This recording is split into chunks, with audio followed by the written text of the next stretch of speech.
ODM. Joaquim Okech Swaga, current MCA Kondele and incoming MP Kisumu Central. Masani ya Swaga, asante sana. ODM. Anilungalija Rawila, Dr. Bernard Aete Minuonidume Kisumu, an MP aspirant Kisumu Central. Ne party leader ge chairman wa ko party 31st Kisumu Robert Malich. Ero kamano. Asante daktari, tuendele. To the party leader Gichia Lady Maroma Party, anilungani wakili Fred Odumo Nyinguro. With your blessings of the party, I request that we'll be serving you kaka Senator Kisumu County 2027. Eruka mano joturwa. ODM. Anilungani Maurice Roche, anyakwa Rokoreko Gonda, abibe the MP Kisumu West. Eruka mano. Haya, subiri kidogo madam. Nimeona kuna wenzetu pale wanapiga kelele kidogo. Tafadhali tuendelee kwa heshima. Kila mmoja ana right ya kuintroduce. ODM. Tunataka power. Anilungani Caroline Atieno, achunka elo engineer Job Ndege, madwaro komar Kisumu East constituency. Ero kamano. Hatuwezi kuwa bila power. ODM. My name is Ken Oko, currently MCA Ahero Ward and leader of Majority Kisumu, parliamentary aspirant Nyanza constituency. Thank you very much. Thank you, Majority. ODM. Erokamano Dr. Tella Nyakach constituency member of parliament 2027. Erokamano warituru chama gadier kendo gi achiel. Erokamano uru. Nyasaye mondo gwedhna. Twende upesi tafadhali. Jina tu Engineer Elisha Jakoraro, MP 2027 Kisumu West. Currently Speaker Kisumu County. Here. My name is Honorable Regina Atieno Kizito. I'm an MCA at the Great County of Kisumu. I'm representing the youth. And I'm the incoming woman representative for Kisumu County. Anemi the landa. Mochunkani. Emi the landi.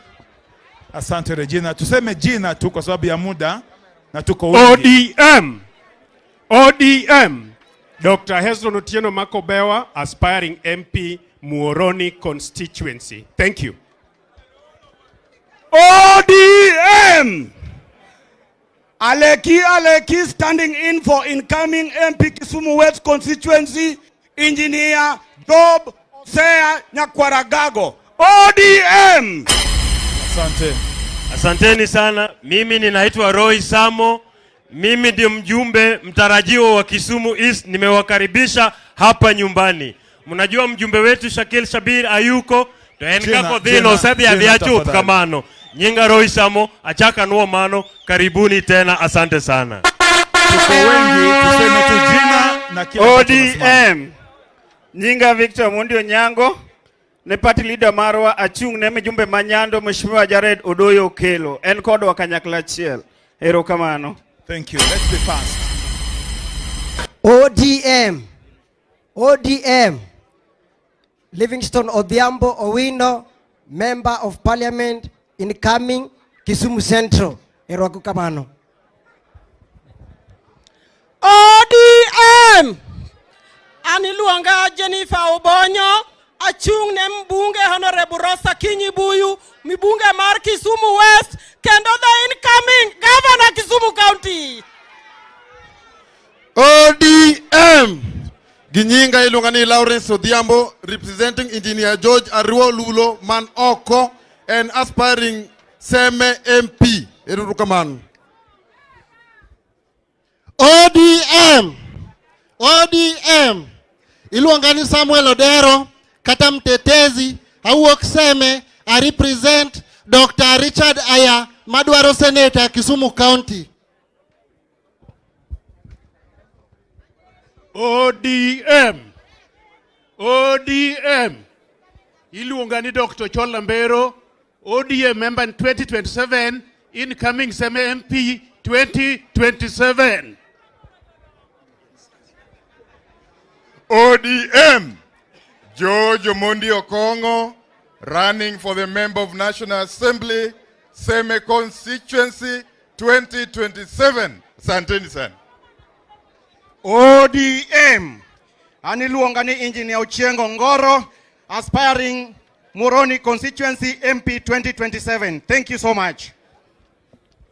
Hagai, Hawi Kadiri, Moge Mesa, Pesofuko, Gieswe Chunyi, Member of Parliament, Seme constituency. ODM, Dixon Okech, Narombo Maler, aspirant, Nyando constituency. ODM, Professor Israel Kodiaga, kwa mapenzi ya Mungu, abiro di represent interest and aspirations ma Kisumu County Senate kwa yalo gi party leader mara 2027. Yasai madbed kodu.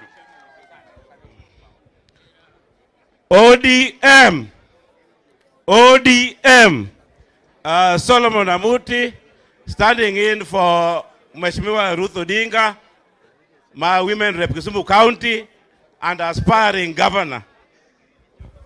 ODM,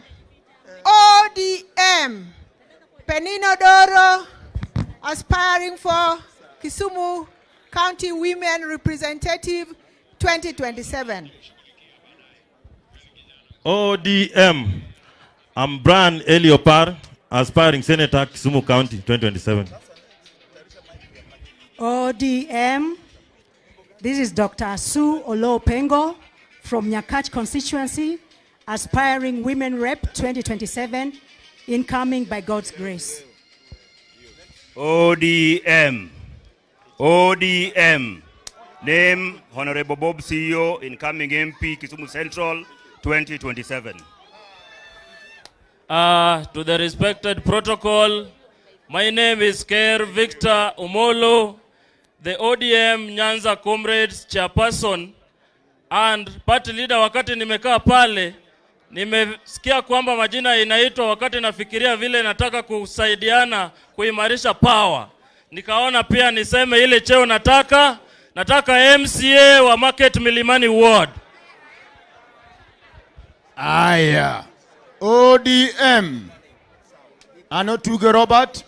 Ana aspire mundabed nominated MP party leader. Aseke degi ni aenya. Tokaba chung na domo war madu abedo governor. Adoma ni US. Omoso weru kaman. Aya. Anige nyinga iluonga ni General Wycliffe Achola, standing in for MP Marwa Honorable Rosa Kinyibuyo oro ji mang'eny. To an adwaro position mar MCA Kisumu Southwest. Please, kamano. tunataka MP aspirants and above, please. ODM, anigi nyinga iluonga ni Bishop Esbon Odindo, Bishop Kisumu West en achiel kende, an incoming MP mar Kisumu West. Nyasaye mondo gwedho gi mago. ODM, Emma Tieno Kelo, the incoming woman representative Kisumu County. ODM, Edward Ajuang, incoming MCA in 2027, Market Milimani Ward. ODM, Caroline Ayugi, Koloa Central, Erurukamano. Wanachungwa oye! Polycarp Agwengemburo, incoming Nyakach 2027, and I'll defend it in 2032. Asanteni. ODM, Beatrice Wadiaga, incoming woman representative Kisumu County 2027. Mae milando jodalawa, ero urukamano. Aya. The spirit of Baba is here. Meauru Joey. Salim Onyango Tosha, MCA Manyata B. ODM. Giro buru ginya wangaya ni berdonje urujo kama. Mheshimiwa Mike Ongelo Kokrachar Kolua Manyen. Thank you very much. ODM. Onyango Karan representing Sami 001 at Samuel Odoro, Senator Kisumu County. ODM. ODM. Iluongana ngudha kuja. Joma mine kana joma nyiri to paka ni slim kwa koyot. Nyaka 2027. ODM. Ginyinga iluongani Ouda Wonya ya lauda dugi dugi. Onge gima berna ni machunga mit kama. To mitna. Donje urume duru jomoko. Ane midilanda. Donje uru mangeng. Erokamano. ODM. Ukiri Eliud standing in for Dr. James Nikal, MP for Seme, and aspiring for the same seat 2027. Ukiri is waiting MCA for West Seme Ward. Erukamano. Joturoka wacho kama chunge, machunga emamit. Achung Kisumu Central kama nantie madoke. Erukamano. ODM. Moses Odhiambo Wanjara Jatugo. Anabiro Nyiso Party Leader Kirembe. Abi mobilize youth from Kisumu 2000. Gio wachi, we are all aspirants. Wane urukaka Kirembe dipong. Wawe echo sate kumwadi chunge. Wase chung, anachung Railways Ward. Kirembe 2000 youths. Manegi moke laka. Erokamano Party Leader. ODM. Kwa majina naitwa Sabino Pio Nyara Chodo. Aspirant Kachieng Ward Nyatike, Migori County. ODM. Nyinga Wodingeso, standing for Wakili Timon Otieno Oyucho, incoming MP, Seme constituency. Thank you. ODM. Fred Gogi Kanyamoko Logi 001 and the acting MP Mandewa constituency, Jeshi la Mama. ODM. Joanna Ward, aspiring for Women Rep Kisumu County, the youngest and the smallest politician in Kenya. Thank you. Hatuwezi kuwa bila power. Excuse me. I'm requesting, since it's my first time, I'm requesting to greet and say hi to our party leader and our chairperson. Tafadhali. Aya, permission granted.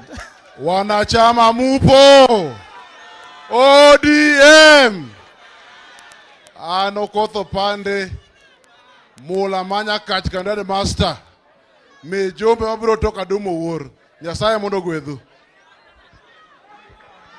Hai. ODM. Hatuwezi kuwa bila ODM. Joshua Odongo Oron Wondola, aspiring candidate for Governor Kisumu County. Erokamano. Wow, makofi kwa wana Kisumu. Wamefanya vizuri sana. There were many and they have taken the shortest time ile ambao tulikuwa tunataka. DJ. Ngoja kidogo DJ kidogo. Nataka lero utayarishe kwa sababu these aspirants here want to hear from their party leader. He is also a fellow aspirant. Vile amesema, sio? Haya, naomba tusimame sisi wote tukaribishe party leader kwa shangwe na nderemo akikuja kutuhutubia hapa Kisumu. Tupeperushe bendera tafadhali, kofia tafadhali. DJ ongeza. Kofia juu ya hewa tafadhali. Huyo ni youth leader, certified youth leader.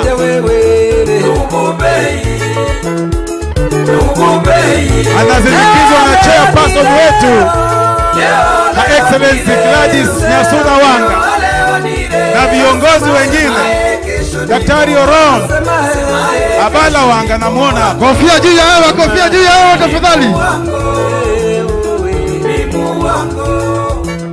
Tunasema Kenya mpya inawezekana. Leo ni leo na inawezekana. leo ni leo. Kenya mpya inawezekana. Inawezekana. Leo ni leo. Asante DJ. Asante. Let's be seated now.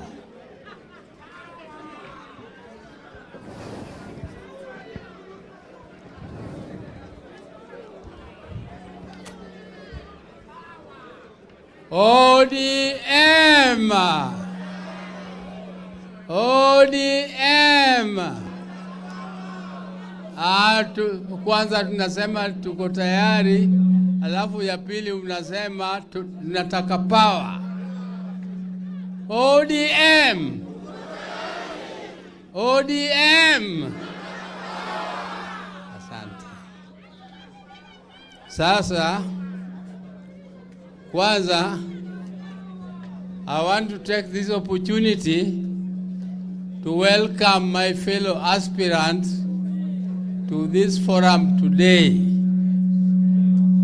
Some of you might be wondering why I'm speaking first before the others. The reason why I'm speaking first is because I'm the one who invited you here. And therefore, if I'm the one who invited you, I must tell you why I invited you. So that when you speak within the agenda. First, I'm very, very happy to meet my fellow aspirants, because aspiring means something. If you want to aspire, it means there is something special in you. There is something burning in you. There is something burning, and it is not burning for your self-seeking, for yourself. It is burning to serve your people. That's something which is burning, must be burning to serve your people. It should not be, if you want to aspire because you want to get rich in politics, I can assure you, you will really regret. Because I have been there. You know, this is my 7th term in Parliament. This is my 7th term. And apart from that, I had also served as an elected leader here in Kisumu town as an elected councillor. So if you add that, that is 8 terms. 8 terms as a serving member of the Assembly here and also Parliament of Kenya. Parliament of Kenya and also the East African Legislative Assembly. Now I want to tell you that if you want to get into politics to make money, there are very few. There are very few, and I think somehow they are lucky because they get away of stealing somewhere. But if you want to serve straight, just serve. Serve your people and be faithful to that. If you are lucky to get something for yourself, that will be a plus, and we shall congratulate you for it. But don't grab. If you get a chance, don't grab. And this our party has that principle. You remember there is one time when Sonko came with a lot of money to our party, and we chased him away with the money because we did not know where that money was coming from. We were saying, why should somebody come and start buying support with money? If you are a true supporter of the people, your people should give you support without spending too much money. It is money which is spoiling the politics of this country.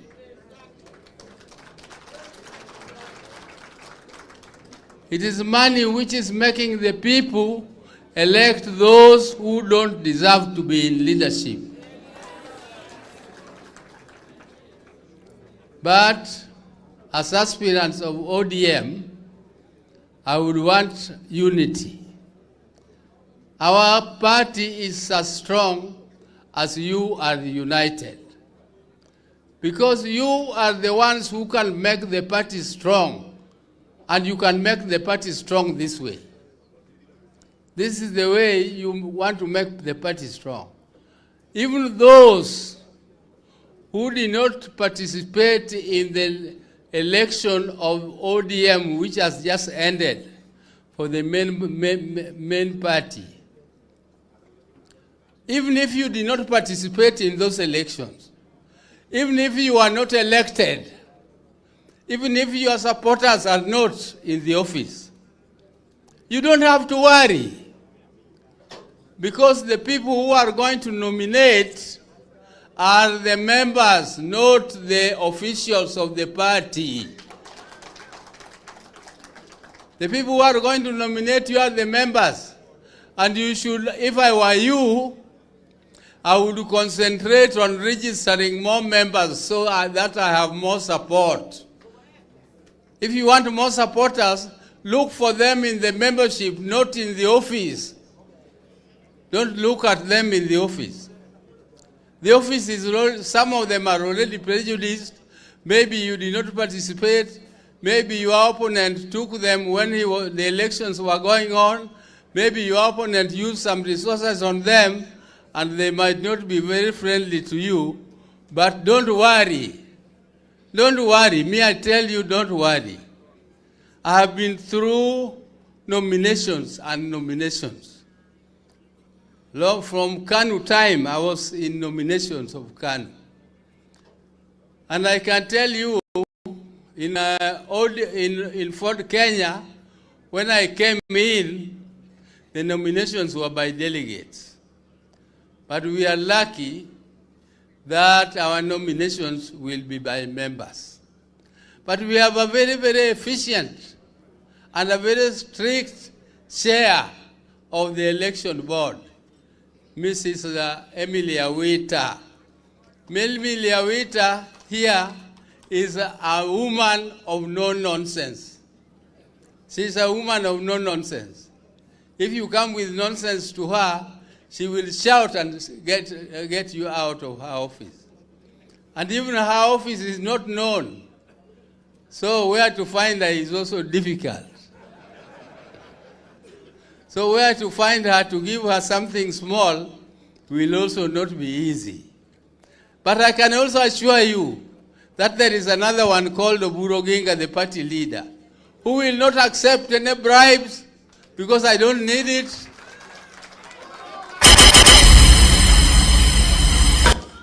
I have something small for myself which I can eat. I don't need to be bribed.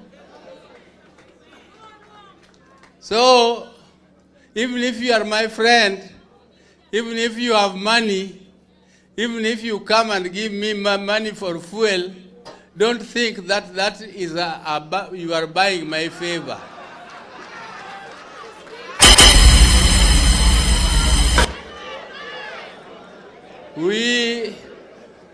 We are going to ensure that there is free and fair nominations. Those who are sitting, members, you are sitting and your opponent should also give you time to serve. You serve and serve your people. But election now is only 1 year and 2 months. We only have 1 year and 2 months to the elections. So within these 1 year and 2 months, those who are incumbents should work very hard and deliver services to the people. Because whatever services you have delivered to your people, that is what you will use to stamp your chest and say, I did it, I did it, I did this, I did 1, 2, 3, 4. And you tell them that me, I've done 1, 2, 3, 4, 5. Can you tell me, you who is standing with me, what you want to do, which you think I cannot do? But if you have done nothing, you have nothing to show. So, but when the time comes for the elections, all the seats will be vacant. They will not be yours. they will be declared what? Vacant. So but I want to tell you people, as ODM aspirants are not your enemies. These are your brothers and sisters. These are your brothers and sisters, and these are the ones who will campaign for you after you have won the ticket of ODM. Because winning the ticket of ODM is not winning the seat, the parliamentary seat. Other parties are still free to field their candidates against our candidates. And in this region of Nyanza, we are ready for them. Let those other parties come. But what we are saying is that this region of ours is zoned for ODM. It is zoned because it is zoned only between UDA and ODM. That's where ODM is strong, like our area here, UDA will not field their candidates. But nominations within our party will be free and fair. So when we are talking of zoning, it is not zoning with gachagua, whatever. How do you call him? How do you call that party? Jesus? I don't know whether whatever. So when we are not zoning with Martha Karua, I heard her also talking about zoning. So, Martha, we are not interested in zoning with you. You can zone with whoever you want. But we are zoning only for ourselves within the coalition of ODM and UDA. And these are still under negotiations. And this thing called zoning happens in every election. Even in the last election, we had zoning. That is why we lost Nairobi. Because our friends were saying, we leave Nairobi for them and they are leaving the presidency for us. But what they did not do is to give us their people. So I don't know, that zoning did not work, but it was there. It was all there all over the country, we did it. So whoever is talking of zoning as if it is a new concept is deceiving us. It is something which will happen whether we like it or not. It will happen. That one will happen, and it is not an issue anyway. It is not an issue anyway. But we want to say, what I want to tell you people, that you people know that we are competing to win in the coming government. And winning in the coming government means we are going to form a coalition with our partners in the broad-based arrangement. And in this partnership, there is competition within. And that competition must be won through numbers. When you are negotiating, you must say how many MPs you have brought, how many MCAs you have brought, how many presidential votes you have brought. So those will be in the table for sharing of government.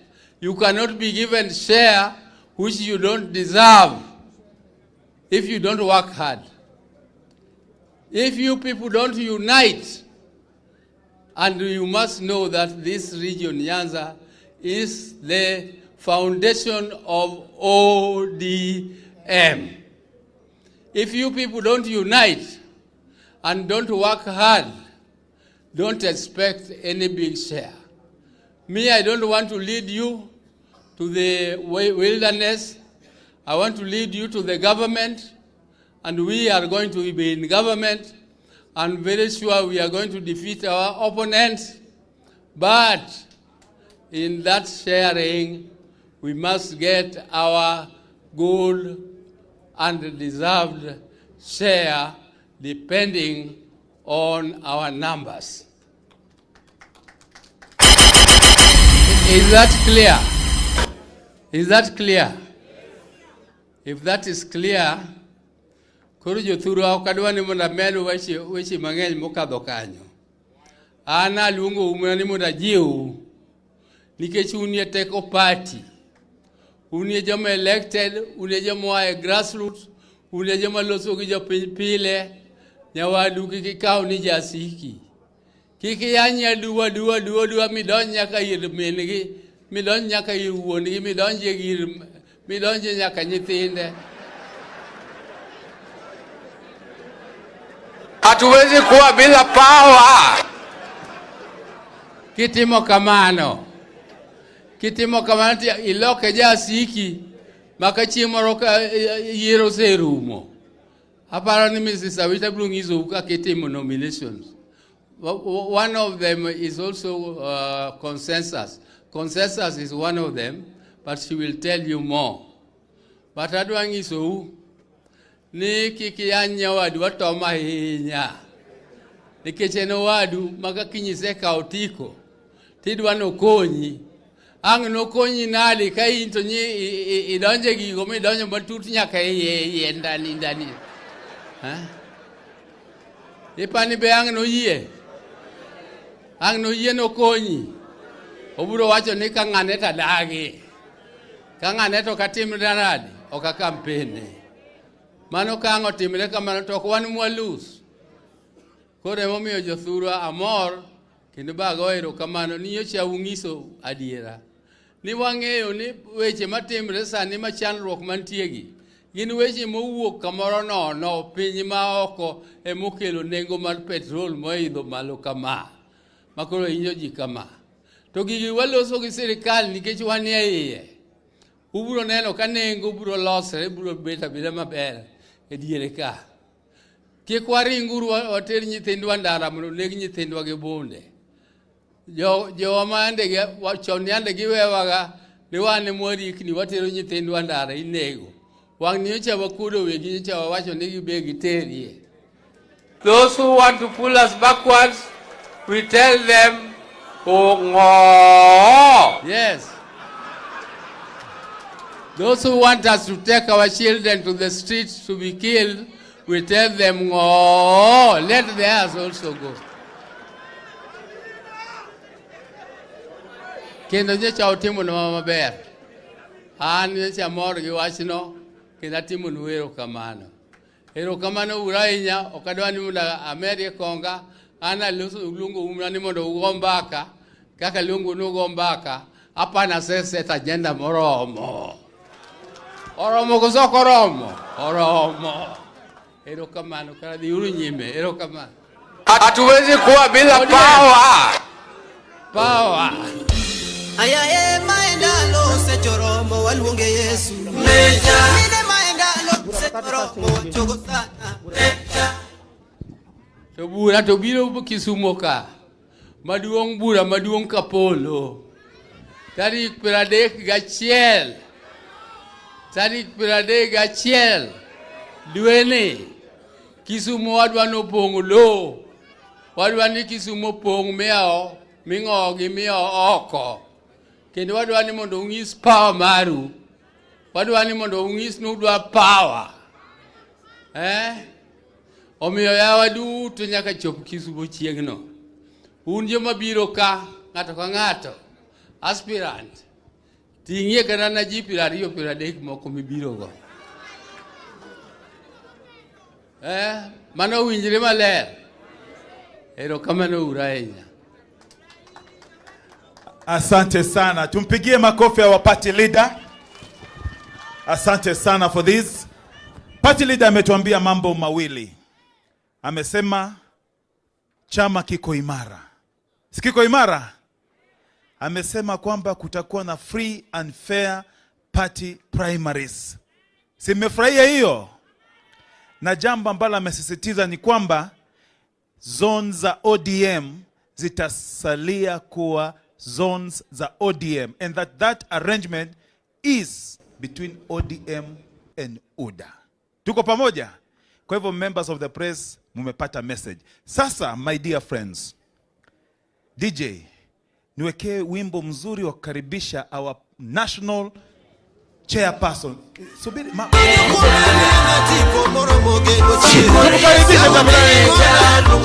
Chair wetu gavana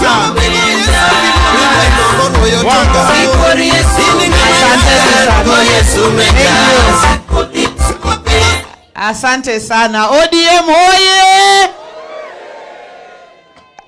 Wangi jo ODM ka?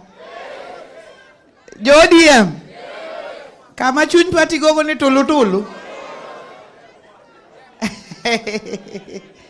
Kare wane jo ODM man ka fuana gine yamo. ODM tuko tayari. ODM nataka power.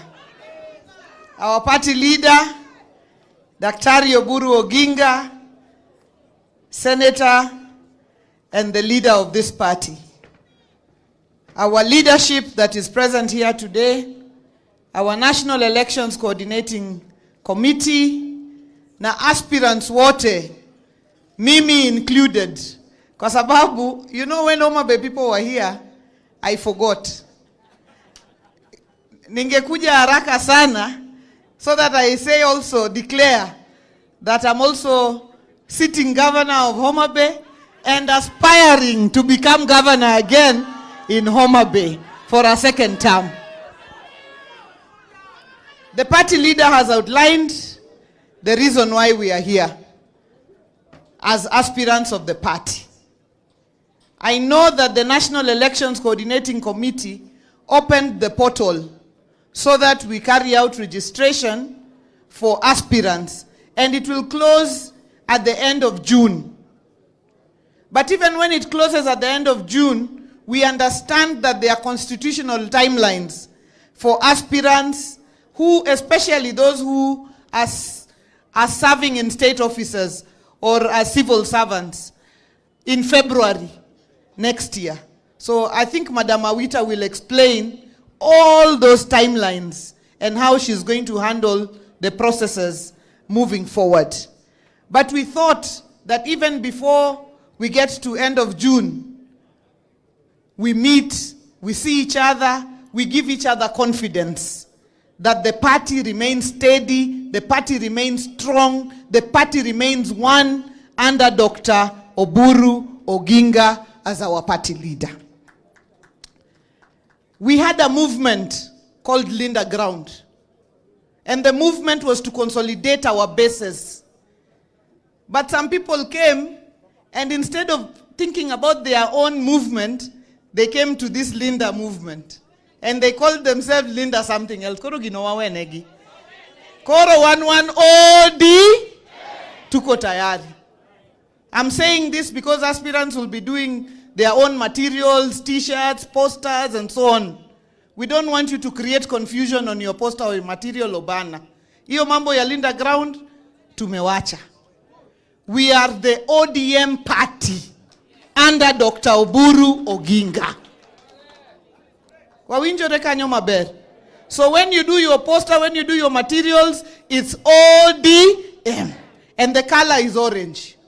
So that we don't create any confusion in the process. We created a movement, but people who did not have good enough imagination went and stole the thing, so we've left it.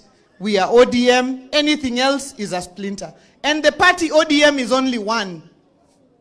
And I say this also for purposes of the media. When we do functions, the media reports that the Linda Ground faction. There is no faction. There are no factions.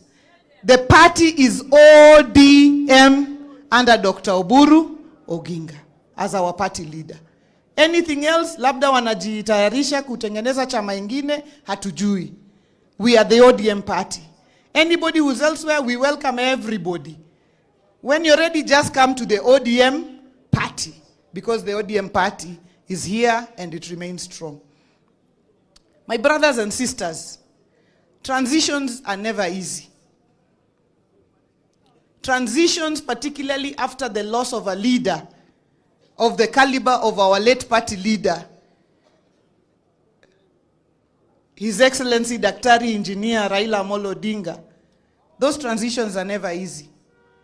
And we want to thank our party leader, because when we were going to make him party leader, we did not inform him. We did not even request for his permission. We just went on the 16th of October. He was still in the middle of mourning, and we announced him as the party leader. He could have said, "Stakio," but he agreed to steady the ship and to lead us through this difficult period of transition. And I'm here to announce to you, as you see, that the ship is steadying, and we are going to remain strong through this transition process. Joturua, wase wito Jaramogi and Alomachon. Sama jatelo maduong otho, samyath maduong machalo otiep yadhuny Raila molo Odinga oluar. Party nyalo kethore maberu maruma kamano. Lakini wago erokamano ne leader marwa nikech omako party omako motegno. To konyal mako kende. To konyal mako gi nyawang'aya kende. To konyal mako gi jotelo gi kende. You as the grassroots people are the ones who can help us to steady this ship. And I can tell you this ODM brand. I usually say it's the largest party south of Sahara and north of the Limpopo. And it is true. If you want to know it's true, Google. Go even to ChatGPT. Ask for a massive opposition movement like what ODM has been. You just Google there, type. You will see that the Orange Democratic Movement Party will come up as the largest south of Sahara and north of the Limpopo. What does that mean? South of Sahara, wachana na Algeria na uko juu, kuja hapo chini. North of Limpopo, wachana na South Africa na hapo chini, kuja hapo juu. In the middle there, we are the largest movement. And Baba built this party with the help of all of us through sacrifice. Over 20 years. From Vanga Kwale to Nyatike Uotoru. Nyaka Todo Nyang Turukana. It has caused a lot of sacrifice, Mondo Wachop Kama Wachopen. But Joturua, Jomoko Wachonito, dak team gini kaka Jakom, dak gitim kama. Ingeyo nisani party leader wa Dr. Buru Oginga. And gi strengths kakunene. Ene manyaku waluwe. Nyawangae makoro Jakom kai. Onyalo bedo kata ni tiende obam, odhi kama, oken perfect. But we support the leadership that we have to strengthen our party and take it to the level that we need it to be. And we're going to have to do a lot more work. Today we are here because we want to run on ODM ticket. Because when you run on ODM, it gives you some ease on the ground. But it only gives you ease on the ground if the party is strong and popular. That's the only way. The party must remain alive. The party must remain awake. The party must remain popular. Otherwise, the party ticket will just become yet another paper. So who makes the party strong? It's us combined. Sama koro koko ng'enyni. We wanyalo wil gi gik mang'eny. Wanyalo penjore to wakare watimang'o. Wawacho wach mar riwruok mar oganda. Riwruok mar oganda, anadwa penjo un jomosomo, un jomochung', un joma jotelo. Iparo nang'o momiyo Jaluo nigi nafas e Kenya ka. Makantie wach mora mora timanyo Jaluo. Ok wang'eny moingo joma moko. In terms of numbers, one number ng'wen. Numbers. Midwaro, one number ng'wen. In terms of mwandu, wane mwase sacrifice ne Kenya ka mwadong maonge mwandu ka jomoko loso mwandu. In terms of mwandu waonge go. Kimanyo moguls. Gitine kaluoka. In terms of weche mamoko gimomiyo ka gimora mora timore timanyo ganda luo en nikech wariwore kanyakla. Ng'ato ng'eni ko biro yudo wa mowuoyo gi jatendwa gi jotendwa to ng'eni wante wabro dhi komoro achiel.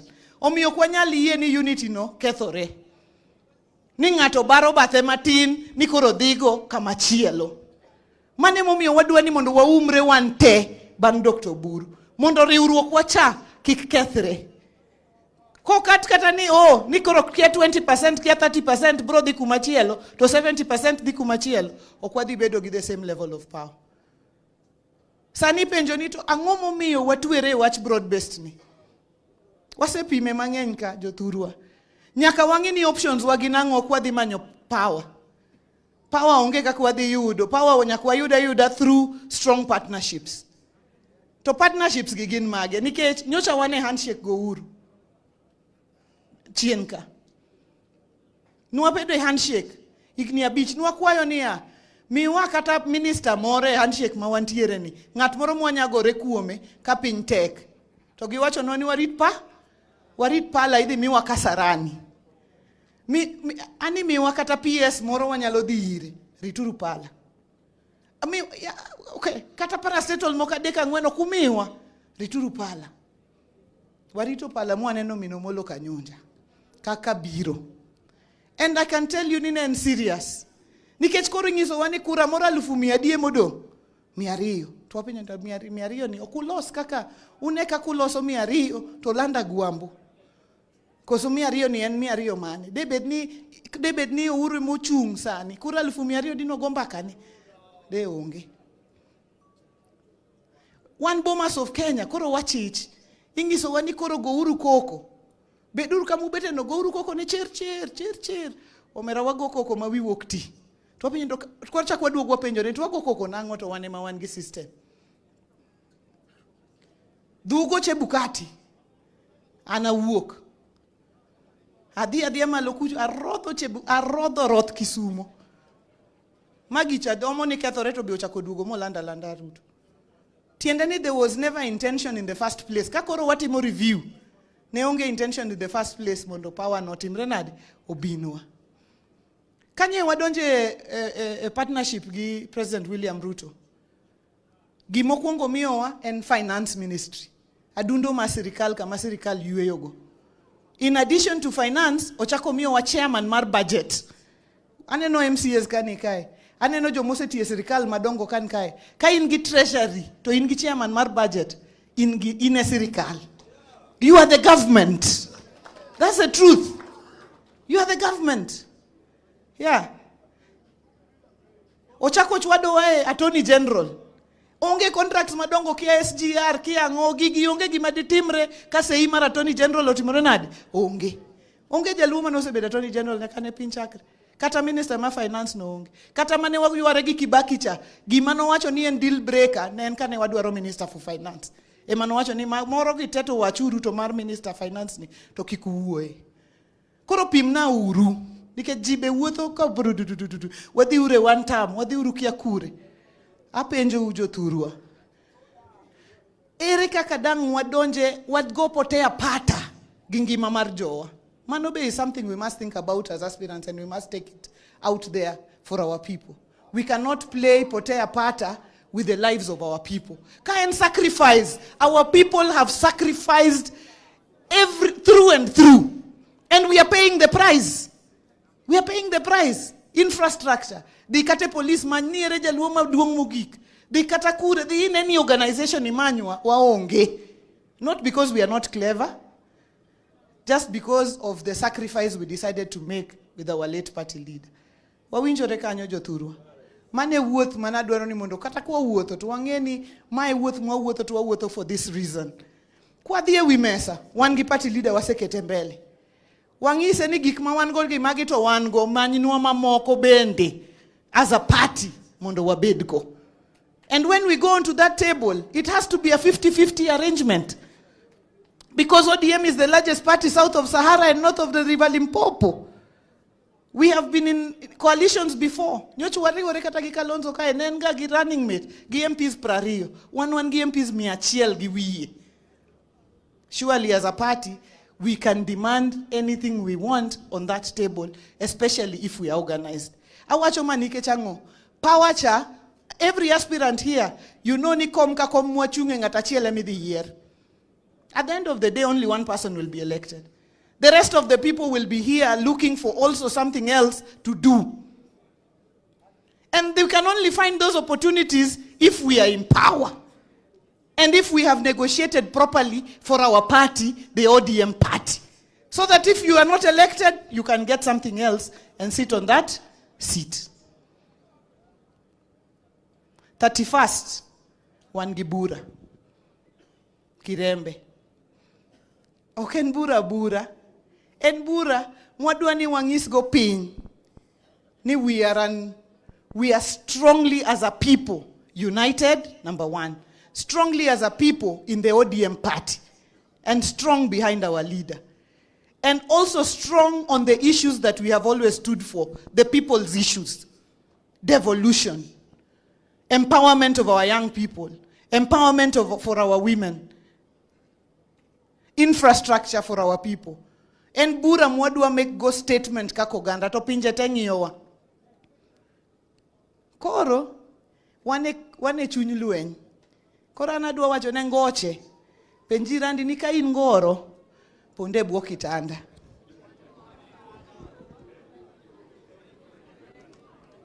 Ngoche otimre nade? Ngoche otimre nade? To thuondi otimre nade? Thuondi otimre nade? Adwa penjo jo Kisumo manka. Kisumo uikoru? Okuikoru. Kisumo uikoru? Kisumo, are you ready?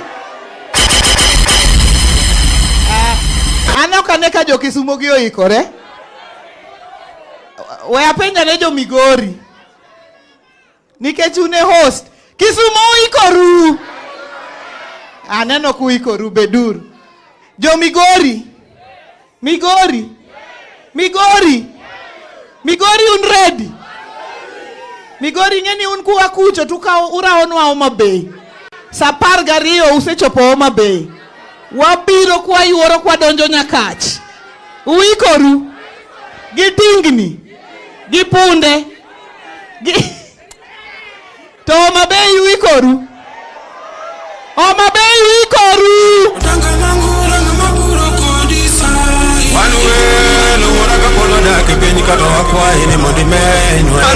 Homa Bay uikoru? Siaya uikoru?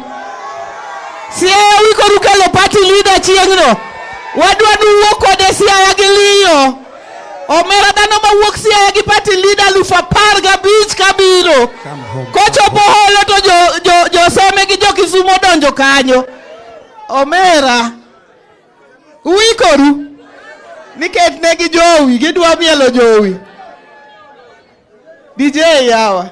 Odanga mangura ngama puro kodi sai. Jowi jamomo. Duogo Kisumo. Nikech gine magidhirwakowa. Awinjo nyithindo ka ongisana awinjo ni dhano 10,000 madhi ninde pap kapok piny oru. Kisumo hoye! Kisumo hoye! Kisumo uikoru! Speaker ikori! Hatuwezi kuwa bila power. Hatuwezi kuwa bila dini. Tunataka nini? Koro chieng'no an kaka nene ka jo Migori osea Migori metke donjo Homa Bay ka. Omera mitwa wuok Homa Bay wan dhano 20,000 kwa biro. Omera wabiro magetiendo omera piny lich. Kwa donjo Katito to omera jo Nyakach ni te oseikore kanyo to kwa donjo Ahero jo Muron jo Nyando ni kanyo. Wadonjo town. To deputy leader ka wuok Siaya chieng'no wuok gi Bondo. Ere jo Bondo manka? Andiwo. Chieng'no party min Bondo. Chieng'no party leader wuok gi Bondo.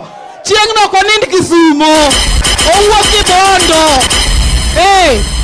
Omera to wuok kacha ka piny osekethore chuth. Mito donje igem ka. Jo gem mana neno ka mang'eny ka. Eregi. Omera mito donje iseme ka. To seche go jo Ugenya, jo Alego usebiro urite jo Rarieda nyakukawe gi Bondo kubiro. Mito donjo olo jo Kisumu West. Ko donjo Kirembe to koro piny okethore.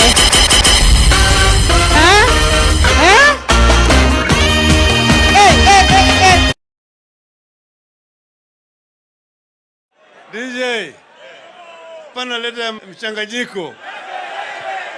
Nataka lero lero ni lero. Lero lero ni lero.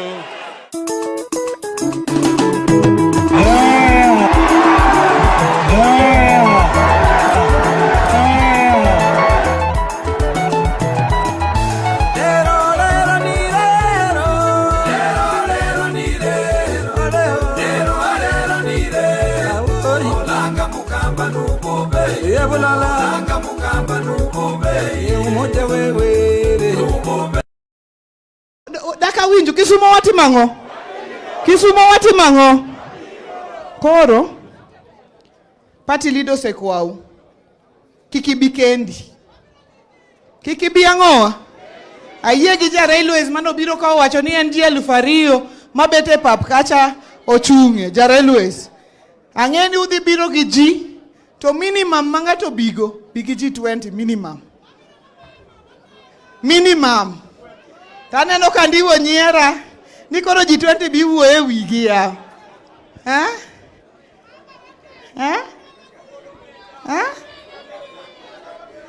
Mbita ubiro. Kasgunga biro. Bas, ananeno ni chieng'no, okinyal yudo thuolo machielo mar make a statement. You never make a statement twice. You make a statement once and you must get it right. And our day to make our statement as our people, as a party, is on 31st. So let's get it right. Nyasayo guedu, koro mae kaka program didi matin. Gechangeni jinyo mondo. Wabiro kae a low national elections coordinating committee. Adwa na luong kikichung mondi adwa chiwa the flow. The National Elections Coordinating Committee oloskodwa. Kotieko to wabro bedo gi plenary. Maybe 3 people bro woyo from every county just to raise any concerns, any issues we may have. Because this is a consultative forum, it is not for us to speak, it is also for us to listen. Diadek Moko Olos from here. Then we have national leaders here and county leadership. Because plenary also raise concerns, I will invite our national leaders and county leaders who are here. Let me just recognize our deputy governors. Deputy Governor Mahoma Bay, Dani Shonyango, Erokamano. Deputy Governor for Migori, Dr. Mahiri, asante sana. Those are our deputy governors. Our speakers are also here. Polika Pokombo, thank you very much. Speaker Kode is there. Speaker Elisha Jakoraro is here. Speaker for Migori, Rusana, is not here. He's unwell. Yeah, he's unwell. We also have our majority leaders, Ogendo Tipo. Please rise. Ken, Majority Leader Kisumu, Majority Leader Siaya, thank you very much. And Majority Leader Migori. Deputy is here. Asante sana. So that is the way the program is going to go. Uyege man. Adwa penja mondo wawinjre. Ni kuwa tieko kami sizawite au tieko presentation to watim plenary. Jiadeko los kwa county ka county. Is that a good number? Jiadek donge. Then after that, brief speeches from our leaders who are here and responses. Within the next 40 minutes at most, we close this program. Mondo wadogu rukapin podchon. Uyiego. Nikech nyaka wadhi watuang lewni mwabirogo. Nikech wabiro. Mrs. Awita, karibu sana, together with your team, Bwana Tairo, to come and make your presentation. Unataka nani? Unataka nani? Warembo. Unataka nani? Tena. Warembo. Unataka nani? Vijana. Unapenda nani? Abolo. Unataka kuwa nini? Abolo.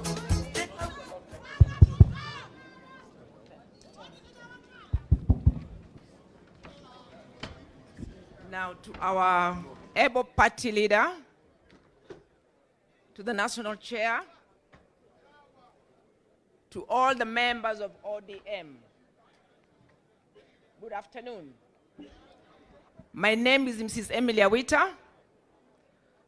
I'm the national chair of Election Board, and I've worked with my secretary, Commissioner Tairo. We are 3 commissioners. One did not attend because this was an urgent meeting. Now I'll give you a brief on what is supposed to be done with the Elections Board.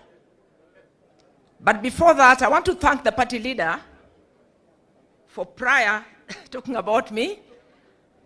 I'm happy to hear that, and thank you so much, party leader. Now, good afternoon, and welcome to all of you. You are here because you want to carry the ODM flag in 2027. That the ambition is welcomed. Parties grow when good people step forward to serve. But let us be clear from the start. Wearing the ODM ticket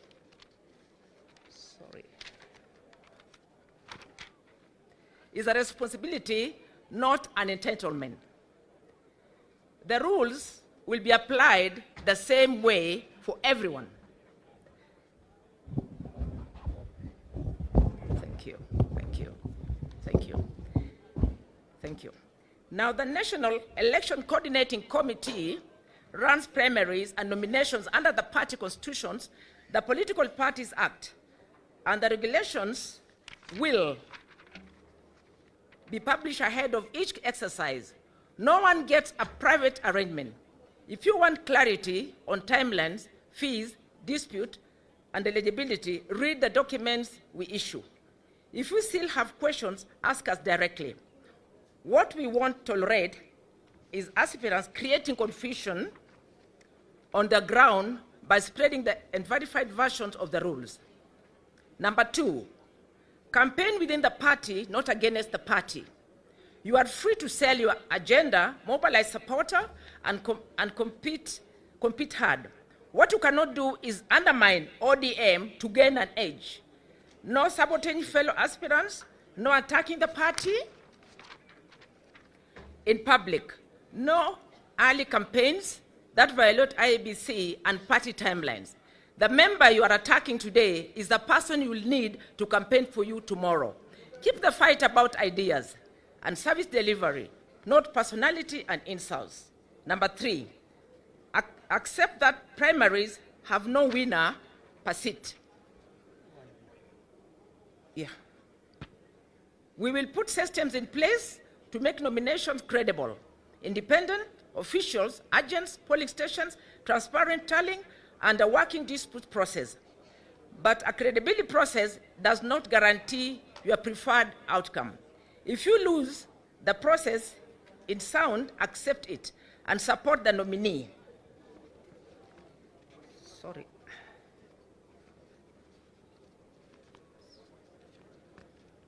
God. Sorry for that. You believe the process was flawed? Use internal dispute resolutions mechanism, going to media, or sponsoring parallel structures only weekends ahead of the general elections. Number 4, building party, not just your personal brand.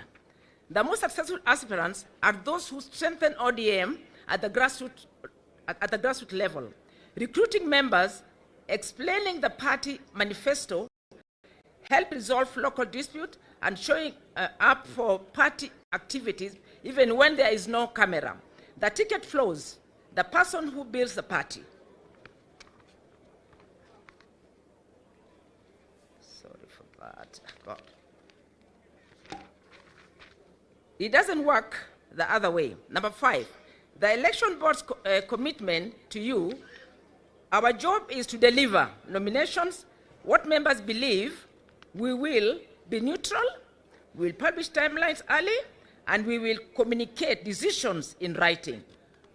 We will also act firmly against anyone, regardless of their profile, who tries to sabotage the process. Aspirants in 2027 is about giving Kenyans a choice that delivers on the ODM's agenda. You cannot deliver that if we spend 2026 and 2027 fighting each other inside ODM.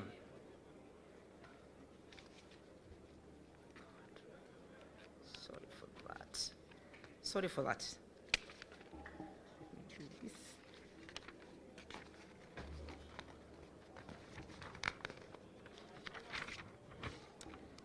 Now, in all what I'm saying is we have to cooperate and we have to be honest to ourselves. Us as election board members, what we have said will help you do good nominations and also help us do good nominations. And another thing that I'm saying, as Elections Board, listen very well. Don't give money to anybody because the certificates are not for sale. Certificates are for the winners only. So if somebody has taken money from you, you're done. Is it clear there? So let's work towards looking for your own people that are going to vote for you in. That's why the chair said, and also the party leader said, look for members who are going to vote you in. But don't fight each other. And another thing, we'll only give the certificates of these primaries openly, not in petrol stations, not in shops. And again, we have 3 commissioners. One of them is not here, Commissioner Mida. He cannot give a certificate. I cannot give a certificate, but we'll give it, the 3 of us collectively. And we'll try as much as we can to do a transparent election. And let me promise you, members, let me make it very clear. The present Elections Board will give Caesar what belongs to Caesar. Take it from me. We'll give to Caesar what belongs to Caesar. And in other words, what we can say, that in areas whereby could be there's one person, then we might give now the direct ticket. But when there are 2, you must compete. And the winner takes it all. Is it clear? And I want to assure you, 100%, and pray for me, pray for my fellow commissioners, so that we do a good job. But we can only do a good job when you trust us with our work. Don't doubt, and some people say, oh, the election board, oh, election board. No! This is a new election board. And I'm sure when the late Raila chose me and put me there, I really thank him for that. He went as far as changing constitution because of me, because initially was a lawyer, but now we needed anybody that's not a lawyer. I thank him for that, and I thank all the members. But bottom line, trust us, will do a good election. There'll be no cheekiness, and don't give me money. Don't give him money. Don't give any commissioner money or any executive member of ODM. Because if you give that money, shauri yako. Is it clear? Because if you give me money, another one gives me money, who owns the certificate? That's why we have double certificates. Is it clear? And this time round, I promise you, and God guides me through this, I'll give one certificate to the winner, who will be the lion, the Caesar, takes it all. Is it clear? That's my assurance. And I'm standing here in front of you, assuring you that I'll do a clean job. And please, don't call me, don't bribe me. Because if you bribe me, I disqualify you. If you try even to give me money, or if you give the commissioner something, that's upon you. But me, don't try me. Is it clear? So please, I wish you all well. And other communications, the way the mode of elections will be done, we'll put them in notice. Whatever we'll be doing, it will be in writing, so that it remains in record. Is it in order? Is it in order? How many people are going to trust me for good elections? Put your hands up. No, louder. Put it up. Put it up. Will you trust me for good elections?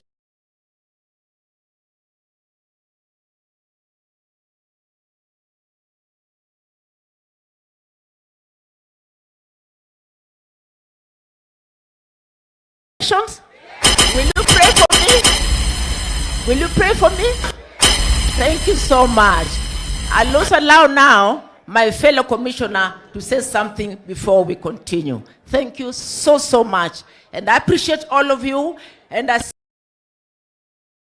say I'm so happy to see a lot of aspirants around here today.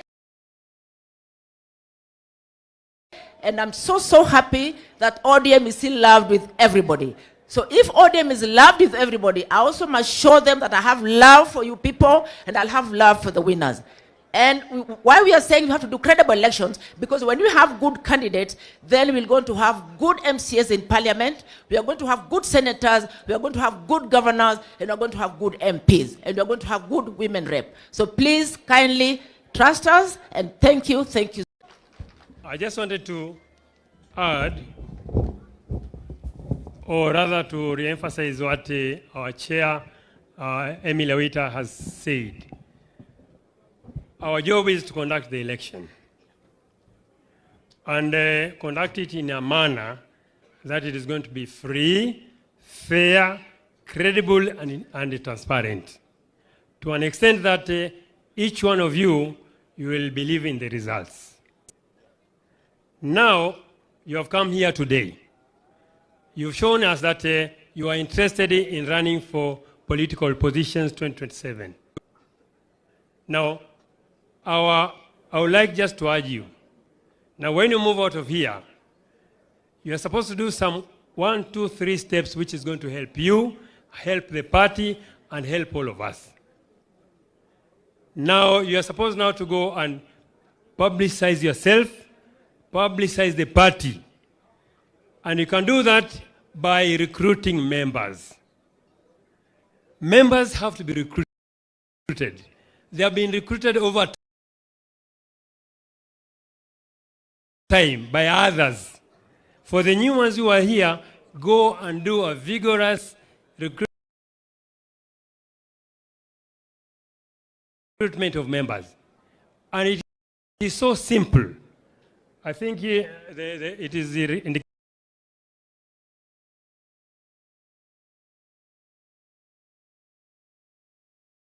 indicated everywhere.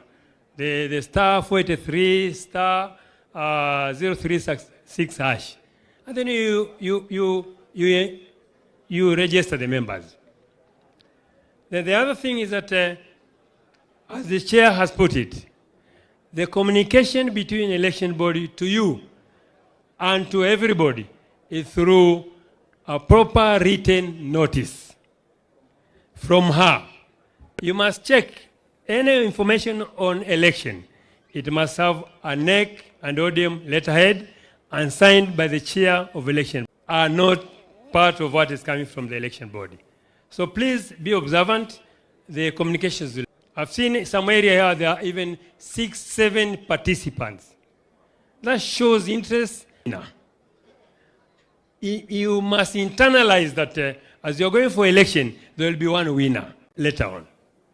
So when the other person wins, accept that and support. Let's support each other. And the one who will have won, please respect the ones you have defeated and help them where you can. Because you are one family, the ODM family. Thank you very much for that. So my job is to help the chair and the board to ensure that the election is done properly. You can depend on her to deliver a free, fair, and credible election 2027. Thank you so much, and God bless you. And another thing, I want to urge all the aspirants, please stop abusing each other. And also respect ladies who are aspirants. And let's compete fairly. And as I said, I'm going to emphasize, and I'm saying it again, if you intimidate them, we'll disqualify you. Yeah, so please do a fair game. Thank you very much, and I appreciate all of you. Thank you. Thank you very much. Let's clap for the election board, the elections coordinating committee. I want to confirm what they've said here. Madam Awita has conducted our grassroots elections, nominations for our by-elections, and I also want to confirm, like the party leader said, that she's very, very, very strict. And what she has said, if you go to her with something, you will not leave a very happy person. And we can't influence her either. She will go by what is right. So the board, we wish you well. It's not an easy task. And maybe I just add my voice also. The party leader said it. There are no sacred cows. There are no sacred cows. Even the best of friends of whoever. The reason there are no sacred cows is because the party has to work very, very, very hard to make sure its candidates are elected and we win seats. If we bungle nominations, we will have a problem. We will have a problem. And that is why, even if you're my best friend, I've already said it. Even if you have a cow, rather than bring it to me, just slaughter it for the people. Because ground ndio iko maneno. Everybody, if you want something, ground. Kila mtu aende wapi? Ground. Yeah. Usikae, you are just floating up here, walking. Then when the time comes, now you want favors. There are no favors. I can't help you, the party leader can't help you. It's only the ground. Even me, I'm an aspirant. Lazima nikae ground. Nitafute kura uko ground. If somebody wants to run on ODM for governor of Homa Bay, they are welcome. Tutaenda nomination pamoja. Na ground ndio itafanya nini? Ndio itasema. Ndio itaamua. So if the party leader also, if somebody wants to run against him, wataenda tu. Same here. Same to everybody. Because there are people who say, me, I'm the closest to the party leader. Therefore, my ticket is in a cupboard somewhere. Onge ticket no, luendo se chame cupboard no, mabe kiki nindi leki. So me, I wish the coordinating committee well. And I want to open the plenary. So I'm going to have 3 people from each county. I don't know how I'm going to choose them. Let me start with Siaya. Siaya. Christian, because you'll speak as a leader, let me just take anybody under 35. Yourself, come. A woman from Siaya. A lady. Yes, come. Then, above 35. Yeah, DJ. Kidogo. Above 35. Come in the army shirt. Please come. So you have just 1 or 2 minutes to make your point. If your point has already been made, don't speak further about it. ODM. Okay, Ginyinga Ilungani Sylvester Tieno Balara, and former student leader Mary University, currently aspiring for MCA Southeast Alego Ward, that is Siaya County. First of all, I want to thank our party leader and the chairperson for organizing such a wonderful platform so that we can give our submission as a party. First, you have assured us that the nomination is going to be free and fair. I believe it's not just by the word of mouth, but it's going to be an action, because we have several situations where you see you win on the ground, but when you go to pick your certificate, I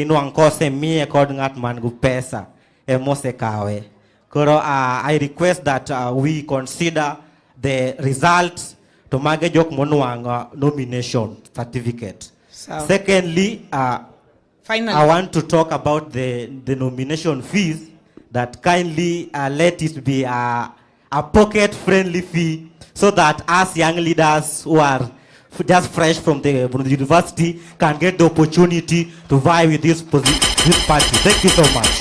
Thank you. Hold on, Siaya. Remember, we are speaking 3 people from every county. 3, please. 3. So if you come, 7 of you, mjipange. So Mercedes, please say something. The youth, you've already been spoken for. Nyinyi muende nyumbani. Alafu mzee, sawa. I invited this one. I invited him, the one in an army shirt. So mzee, tafadhali, next time you will speak. Asante. Thank you very much. Let's have order kidogo, alafu tutamaliza haraka. Asante sana. Thank you very much. You go down. The other youth has spoken. Thank you very much, our party leaders and all the guests and all the aspirants. My name is Mheshimiwa Mercedes. I'm currently the MCA for Southeast Alego in Siaya. Madam Chair, there's a critical issue you talked about, and it's about violence, which keeps us women away because we are afraid of violence. So I'm appealing to all aspirants, please, let's behave with decorum. There's this habit of aspirants coming with their teams, their paid people, to heckle others. Let's behave with decorum and let's compete fairly. Thank you very much. Thank you, Mercedes. A good point. I'll say something about violence later. Thank you so much, Chair. My name is Nico Chola. Again, I'm coming from Game. I'm contesting for position of MP. I want to confirm, I've worked with Madam Awita. I know how strict she is. But one concern, in all the constituencies or in all the counties, you have your teams who are headed by a chair as coordinating the elections.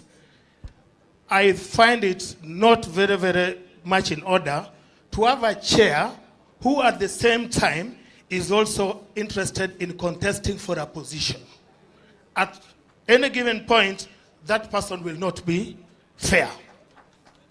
So I'm urging your office to relook at the composition of the teams that you have in all the constituencies, then come up with very, very independent positions. We witnessed this in the last elections that we did for the party. So if that can be taken into consideration, we will be very much happy and we can be assured of a fair and credible nomination. Thank you so much. Thank you very much. I think Madam Awita will respond at the end. Please just note that question of coordinating committee chairs and members also running for election. Migori, can we have 3 people from Migori? Akori yero nango gin. Kosonga matiende ochuako. Under 35 is already here. Over 35 is already there. And the lady is there from Uriri. Hey, you came from where? Gender is from Uriri there. Kuria, 1 person.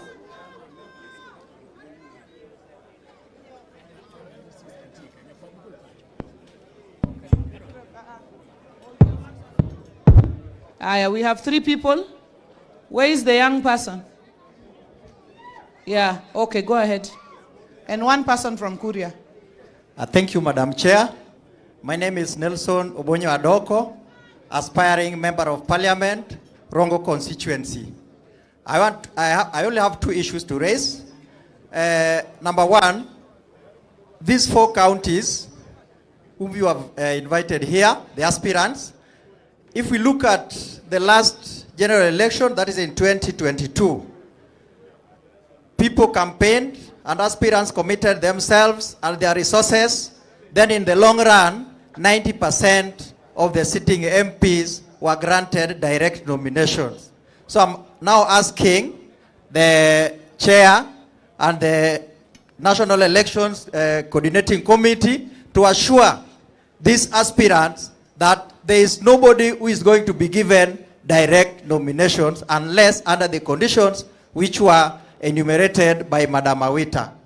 Secondly, Madam Chair, in most cases when the party is having maybe a grand event where members of Parliament are there, aspirants are there, we feel that we aspirants were not given equal playing ground as other members of Parliament. We want to ask you that when we are having events within our constituencies or counties, when the members of Parliament are being given opportunity to address the people, also we request that the aspirants are also recognized so that we also reiterate our issues to the electorate. Thank you. Thank you very much. I think those are noted. Those issues are noted. They will be responded to. Yes. Thank you very much. My name is Rachel Ngalo from Uriri constituency, Migori County. Now, just 2 issues that I would like to put across. Anena uja Uriri unkanya.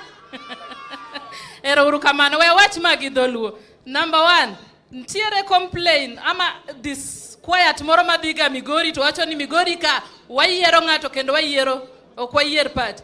Ngato nyaka bed ja party donge. Party leaders wacho ni nyaka wadhi kacha chaka wategno. Nyaka wayera kaka uriri Migori kacha. Nyaka wayera ng'ama jang'owa ja party. Nikech aseneno instances ma independent, especially MCAs. Kano mang'ato ticket to ming'at machielo. Joma nodhi gi independent, they are really struggling in the ground.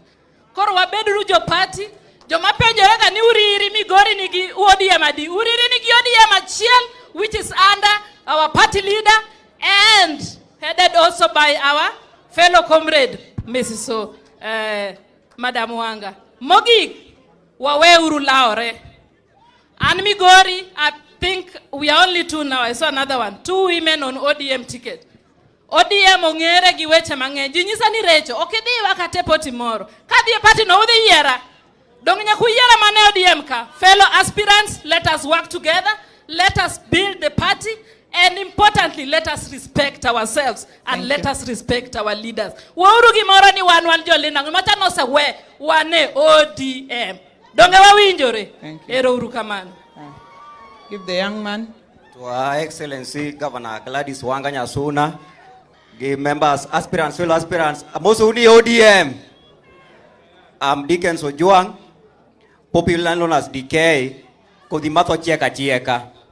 I'm an aspirant for North Kamagamba Ward in Migori County, and I want to say that for the last 10 years, North Kamagamba has never had an ODM MCA.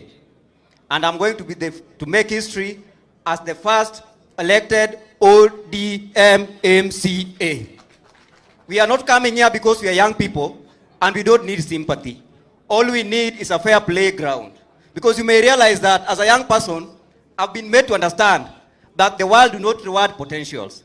You may be having potentials, but the world reward presence. And that is why I presented myself here, so that at the end of the day, I also get rewarded. Number 2, ODM has not been a begging political party. I've witnessed in the past where ODM has ruled in all governments. Even as we speak today, you've said, Wanechun Sirikali here.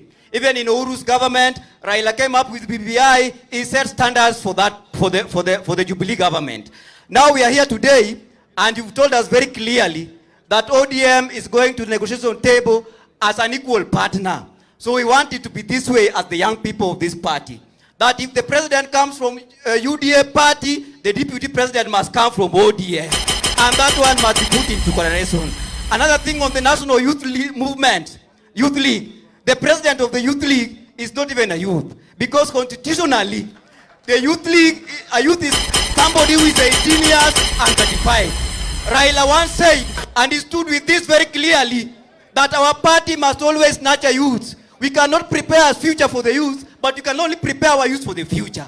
How can we be prepared when the people occupying the places for the youth are elders? So will you kindly consider that? ODM! Thank you very much. Thank you, North Kamagambo. I think, Mrs. Awita, you've heard that. And I know that towards the end of this year, you're going to have elections for the National Youth League.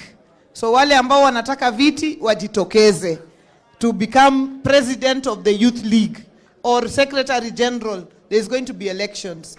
Awita will tell you. Thank you. Thank you, Madam Chair. For Migori County, Kuria is included there.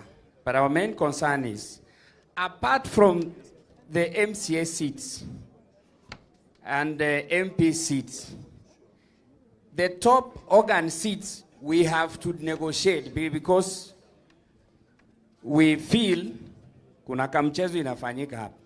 Like now, Madam Chair, we are requesting this. Since Baba was alive, in 2013, Kuria, we underwent negotiated democracy to fight for that power. We were accorded the seat for senator. That is give and take. So even in this particular election that we are going to strengthen our party in our area there, we are coming for that particular seat, Senate. Finally, we also appeal for inclusivity even as we run the election. Let us also see the courier people included in all those other places. Otherwise, thank you. Thank you very much. I think you've made a good point that ODM is known as a party of minorities also. That's how we've grown across the country. So that must also be taken into consideration. Again, the Elections Coordinating Committee and the NEC have had Homa Bay, 3 people. Okay, Makajos under 35. Kuja. You know the drill. Under 35, 1 woman, 1 elder. If the 3 are on the stage, it's done. Yeah. Where is the lady? Oh, Florence is already here. I'm sorry. Sawa, tuendele. You are which category? Youth. Okay, so Maka Josi kitu imepotea. The Thank youth you so is already much. here. Thank you so much. No, thank you so much. ODM. Madam, Her Excellency, the Governor. I'm called Wycliffe Juma Obonyo. I'm called Wiki.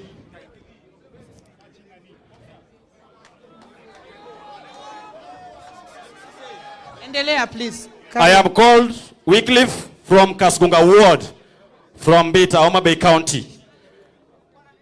And I'm here as one of the aspirants, young people who are going to aspire for MCA seat in Kasgunga Ward.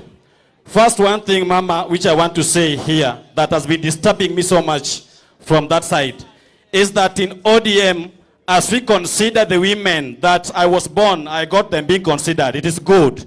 But kindly remember the young people, because we are the future of tomorrow. I think that is noted, and you will consider us.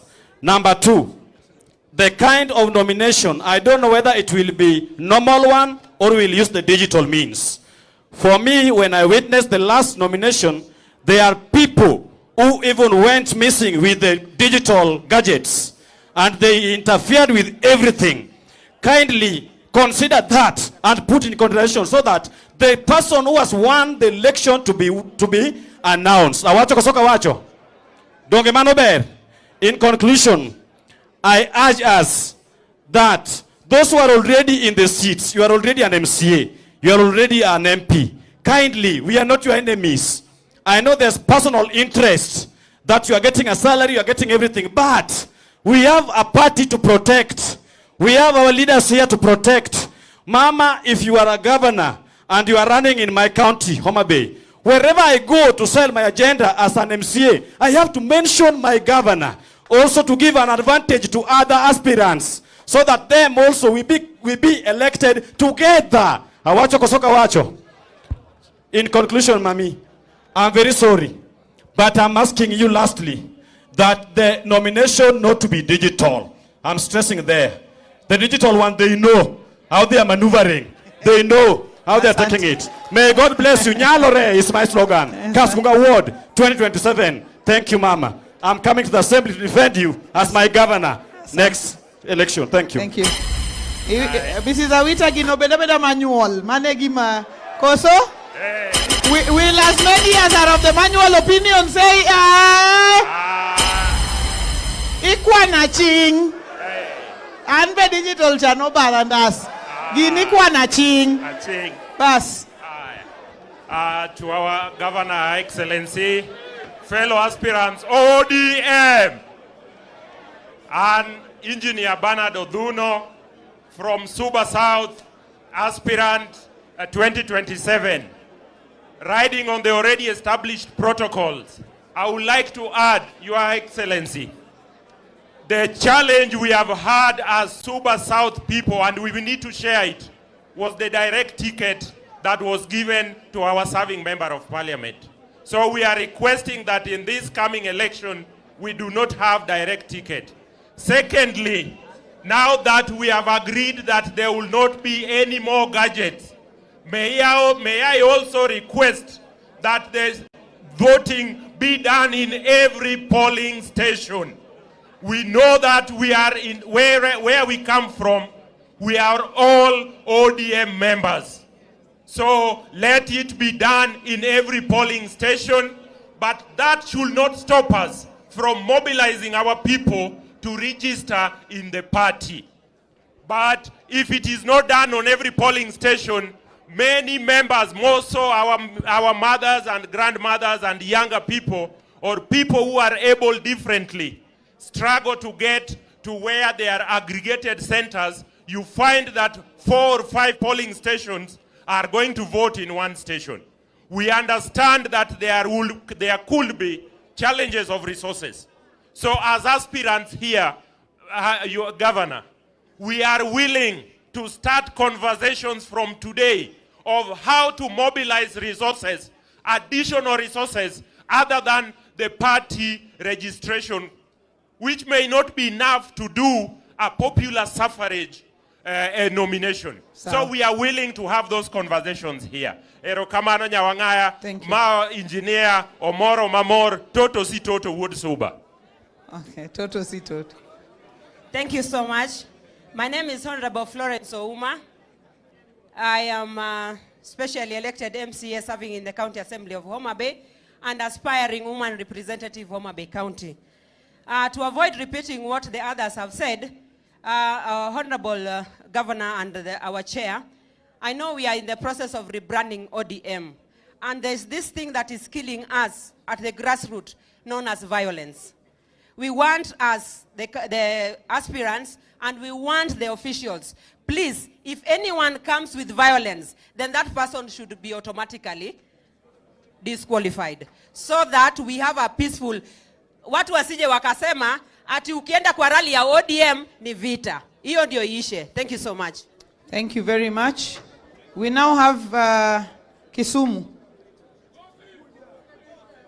You came to just stand here.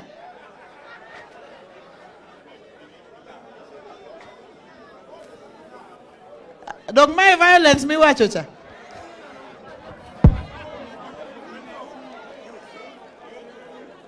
No, the Gen Z you already spoke earlier. Gen Z you already spoke earlier. So we need one under 35, one lady, and one over 35. Yani mzee mzee. We ni mzee? Uketo nejo dongo kanyo. Manyuru nga moroma mature. This young man, you go back. Bring the older man. Yeah. Thank you. We have 3 people. Thank you very much. Hi. Tuendele. Thank you, Chair. Waleng, Ananigik Mokari, I want to say one about the violence. Recently, we've been witnessing the violence. Mabed attack the MPs. Nyiche wangi meeting moro Kisumuka to one of the MPs. Milongo na tandi nyicho bedo attacked. Acquire this aspirants machung. Kikwa bed gi violence no adwa enyo jotend wa machung. Ka intiere kom sani luor ngama ni oko. Ka ng'ato nitie oko madwaro kom nyaka waluore donge. Mar ariyo, litnwa kaka young people ni elected leaders. Moso one of them is the governor Masiaya. Attack the leadership marwa mar ODM. Agombo ni that one we have to stop. The secondly, one kaka young people. Secondly, one kaka young people. We have to defend the leadership moled gide oburu kod mama wanga so that we can work together and do the necessary. Lastly, let us do the mobilization. We empower our young people from the grassroots. Chama oknyal dimbele ka okwa empower the grassroots level people from the polling station.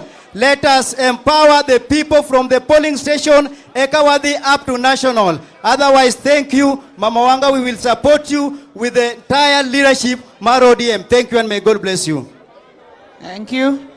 Just make a point. ODM. My name's Caroline Ayugi, Anyako Loa Central. Aspire to be Kolua Central MCA. Anyako Molo Gitiende. other aspirants give two issues. One, there's this issue of women being killed. I think it is coming out. People are agitated because of high cost of living.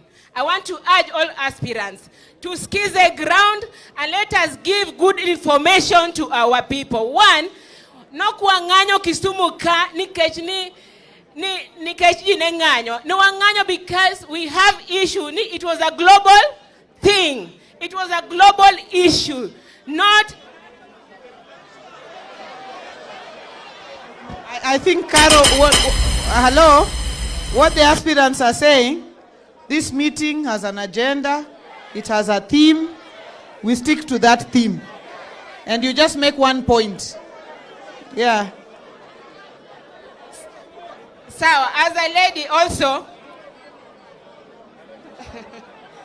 I mean, two things. The last thing I'm saying, Muskize, the last thing I'm saying, I want to urge all aspirants, let us campaign with a lot of respect and a lot of integrity, and especially for women.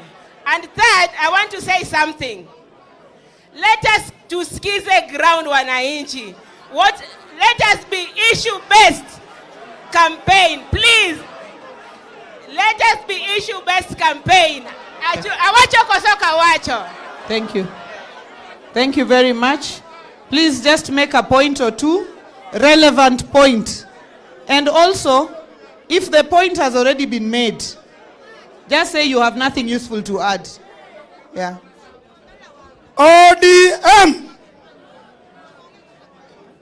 My party chairperson, party leaders, election board officials, my name is Daniel Kalungo Mukamba, alias Kanungo Eteko. I've come here, in fact, I thank the party to have organized this meeting because it has been a burning issue to my political journey.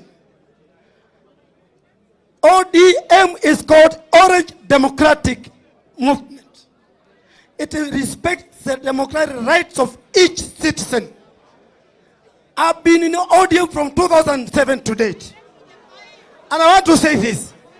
We have been assured that the nomination will be free and fair. 2022, I was a victim of manipulation of ODM. In fact, we went up to the court where the nomination had been placed on the minority community while the person is not a minority community. After we went to court, it was a Luo community from Kanyaika. And then I said, no problem, let me sojourn. I'm standing in Railways Ward. I'm asking my best party, my party which I love so much, which made me lose more than the 20 million here in Kisumu, that come 2027, let us free and fair election. Thank you. I think you have made your point. Let us respect the values the ODM stands for. Thank you very much, and God bless you all. Thank you. We have agreed that ODM is the party for all. Sindio?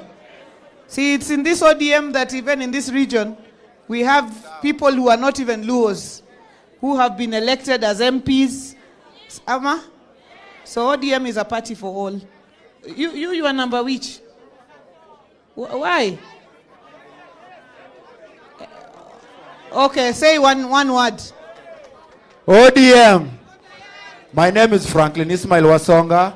I'm a youth leader from Kisumu Central, Migosi Ward, also an aspirant, and also a chairman of ODM Patriots and ODM Professionals. What I want to say here today is, Mama, that we've seen you're working so hard in empowering young people in Kisumu. But us as young people in ODM, we don't have any empowerment program. So today we are asking you kindly through your office, after 31st rally, we are humbly, you give us a date, or as ODM youth, you also give us an empowerment, because we also have businesses. Number two, Mama, we would like you to talk to the leadership structure of Kisumu County so that they can strengthen ODM party. We are really confused. Kuna chembe zingine hapa zinatupeleka hivi. So they come out, if they're in ODM, they tell us they're in ODM. If they're in Linda Mwananchi, they also tell us they're in Linda Mwananchi, so that we are not confused. Then lastly, as youth also, we are not that much rich financially, but we have the energy and the skills. Tell us how many people will mobilize us. Give us the finances so that we see how we can deliver. God bless you. Thank you very much. Bas. So now, I will do one person with disability. One person with disability. No, if you don't have disability, don't come here.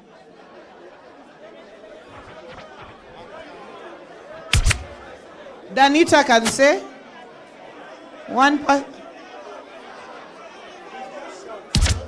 No, shortness is not disability. Bedo nyadundo ni disabled. Akwa wabeduru serious.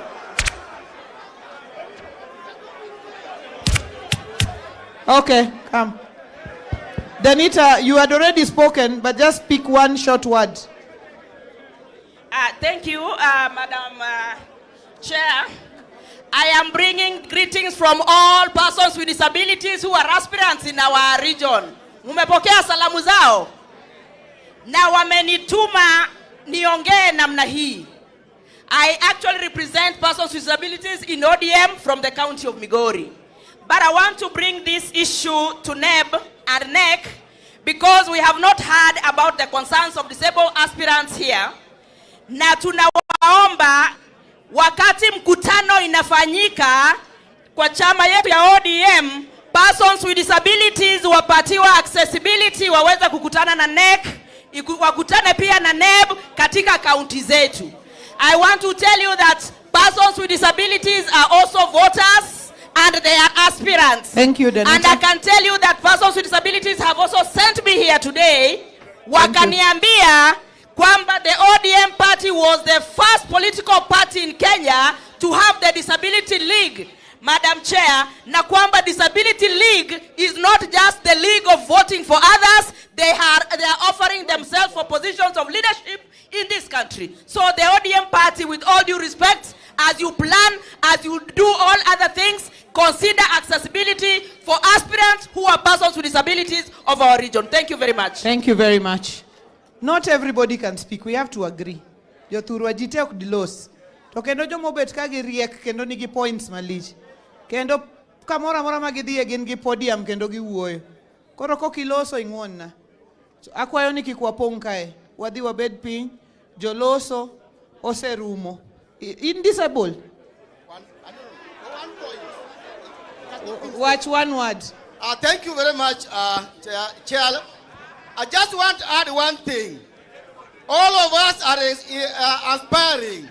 So during, after election, we would like to ask the party leader and to give those people who are aspiring in nominations. Because they are the people who wanted to become elected. That's what I wanted to add. Okay. Koso inyalo ke gido luo mondo wawinje maber. Owacho ni jomochung' to rem emobed nominated. To chik ntie kaka chicken. Nikech list chatinde dhi chon. Kapod ichung' to list osedhi. Mano kende problem. Maka just say one word on behalf of the national youth.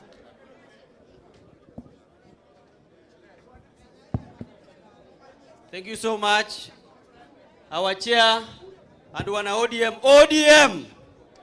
ODM. Asanteni sana. My name is Fred Makajos, an aspiring member of Parliament Karachuonyo 2027. I have an item here. One, as the aspirants, we must show a lot of confidence to the people that we are going to talk to at the ward level or at the constituency level. It is very important. If you are an aspirant, you sell the party policies and you give them confidence that this is the party which is going to form and be the part and parcel of the next government of this country. That one is very important. Number two, in participatory system of democracy like the one we enjoy in ODM, let us engage across the board as we do the recruitment continuously of the new members of the party. So that if you are a member of parliament, if you are running as a member of parliament, you are running as an MCA, ensure that you also do the continuous registration so that we can give strength to this party. Comes 2027. so that if we send the party leadership for the negotiation table, we send a united, strong party called ODM. The final thing, our young people of this country and of ODM, this is where you have your space. And all the aspirants, if you are 35 years and below, stand up if you are in the crowd. Stand up, 35 years and below if you are here. I've seen many comrades here like Wanjara and others, and Jacob, many of you are here. Let us have confidence that we are going to win the elections and ensure that we are going to give the party a new identity. Thank you so much, and may God bless you. Thank you, Chair. Thank you very much. I think those are good points. So I know that Mrs. Awita will come and respond to the issues, but so that when she responds, it's the end, if I could give the leaders just 2 or 3 minutes each to say some things, maybe they'll also raise, because today they are here as aspirants also. So, Honorable Mbaka, please just come and say a word or two. And then Honorable Ron. Let's stick to 2 minutes, as party chair said. Yeah. Thank you, Chair, for this opportunity. I just want to share a little bit of my experience 2022 nomination. My name, first of all, was not Christine Ombaka. It appeared as Christine Aching Ochola. I don't know what had happened. So something went wrong with the registration at the ODM office. So that is one thing. Please make sure that you are efficient in naming. The second thing was, when nomination was taking place, it did not start in the morning. In some stations, in some polling stations, it started in the afternoon, 2 o'clock, meaning that people waited for hours on end, and most of them gave up and went back home. And so they only had 2 hours to nominate, and we did not get the target. So that is another weakness. I just wanted to share that with you so that you can improve. The last point is about that gender-based violence that has been echoed here. It is so prominent, and women are not contesting because of fear of elections and the abuses that they go through and the violence and so on. Please make sure that you actually disqualify those who abuse, those who beat, those who shed blood. Thank you. Thank you very much. Honorable Ron.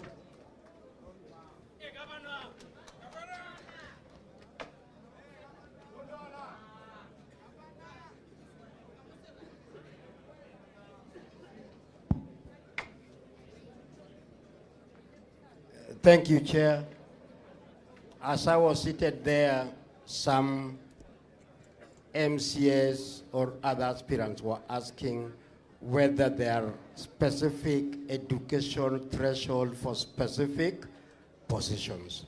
So maybe the Chair Election Coordinating Committee may need to clarify that. A lot has been said here. I don't want to bore people with other stories that people have said here. I only have one thing, that on 31st, you are all welcomed in Kisumu, Kisumu Central, Kisumu County. And we would want to request you to come in large numbers, whether you are coming on the back of a donkey, whether you are riding a bicycle, whether you are riding a motorcycle, kati wuotho magitiendi, you are all welcome in Kisumu. And I would want to request all aspirants who are here that even if you're coming from Migori, just take one Nissan with 14 people. One Nissan with 14 people. Siaya, Migori, Homa Bay, the far ends of Kisumu County. Please do. The rally will be peaceful. We've also been advised that each one of us brand as much as you want, only if it's in orange. The color is orange. What you write on it is your symbol. I repeat, brand as much as possible with all your people. There are activities going on already, and we would like other counties to do the same. In Kisumu, almost every sub-county, we have an activity with the party. And I would want to encourage other sub-counties in the next few days, other counties to do the same. Here in Kisumu, in Seme, we have one. In Kisumu East, we have another. In Kisumu Central, we have many. My last point is about our unity. Our unity, our numbers. Unity as a party, unity as a community. For the aspirants, learn from my experience. When you live here, start registering ODM members, even if you are paying money for those who cannot, because our numbers is our strength. Lastly, the voter registration is ongoing. Our numbers is going to be a consideration for what we get. Thank you. Thank you very much. Makofi kwa Dr. Ron. Those who want to pull us backwards, we tell them, oh, okay. So I think Ron has raised an important point, which is branding for 31st.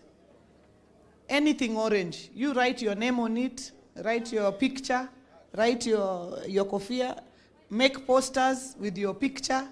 So long as we are orange, that's what matters. Yeah, if you're MCA, make a few posters, make a few t-shirts, make a few kofias with your picture and your name, but so long as it's orange. We want a sea of orange. But you can brand yourself as much as you want. Tengeneza mabango, banners, anything. Please, come with them. Be as creative as possible. Now, I want to go to the assemblies. First, Ouda, as a former MP, you together with Honorable Gumbo, I'll give you a minute each. So, Honorable Ouda, please come. As a former MP, ambaye amekula Biblia, akakanyaga ile carpet ya red, ndani ya ile nyumba yenye hao watu wote wanatafuta. Thank you, our national chair. I don't have so much to say, but matado chugido luo kichunjo luo ute. Joturwa, ki kwa beda ka ngi jokura bebacho do luo. Ki kwa beda ka kaka sani kaka jomoko ni kwa tie ko wasemoro chair, wasemoro party leader to wadhi utewa. Kawadhi lel, kawadhi function. Joturwa, wawachuru wach ODM ni kawa tegno, kati wachoniango, kati goko ko wewi ODM. Kechima ticket mi manyo. Kikyo mokotuni matek inibicha me mayot. Wawach ODM gichir kaka jomoko wache kaka party chair wache. Mane wach mawachonu, I encourage you. Thank you so much. Thank you. Honorable Gumbo.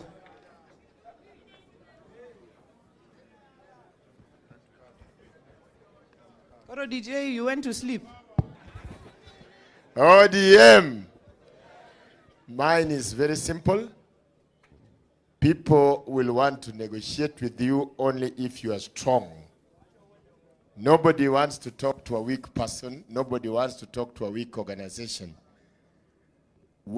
Kenya since 2002 has been a coalition county. NAC was a coalition. Then we went to Grand Coalition. It has been coalition. Even 2013, it was a coalition. So we will end up in a coalition. But the respect and the sharing we'll get will depend on our numbers. So let us try, even as we front candidates, please. I want to ride on what the chair said. Go to the ground and be popular. If we put in weak candidates, we'll be giving the opposition. Because when we appear weak, even the small new parties will start now to see that they have a chance. So please go to the ground. Let us be strong. And let us populate our numbers in the county assemblies in Siaya, Kisumu, Homa Bay, Migori, and in the National Assembly. Let us hope to achieve at least more than 100 ODM members. And in the Senate, let us hope to achieve at least 25, 30 ODM senators. And in the governors, the same. Thank you. I wish you all the best. Thank you very much. Our speakers on behalf of our assemblies, please just come.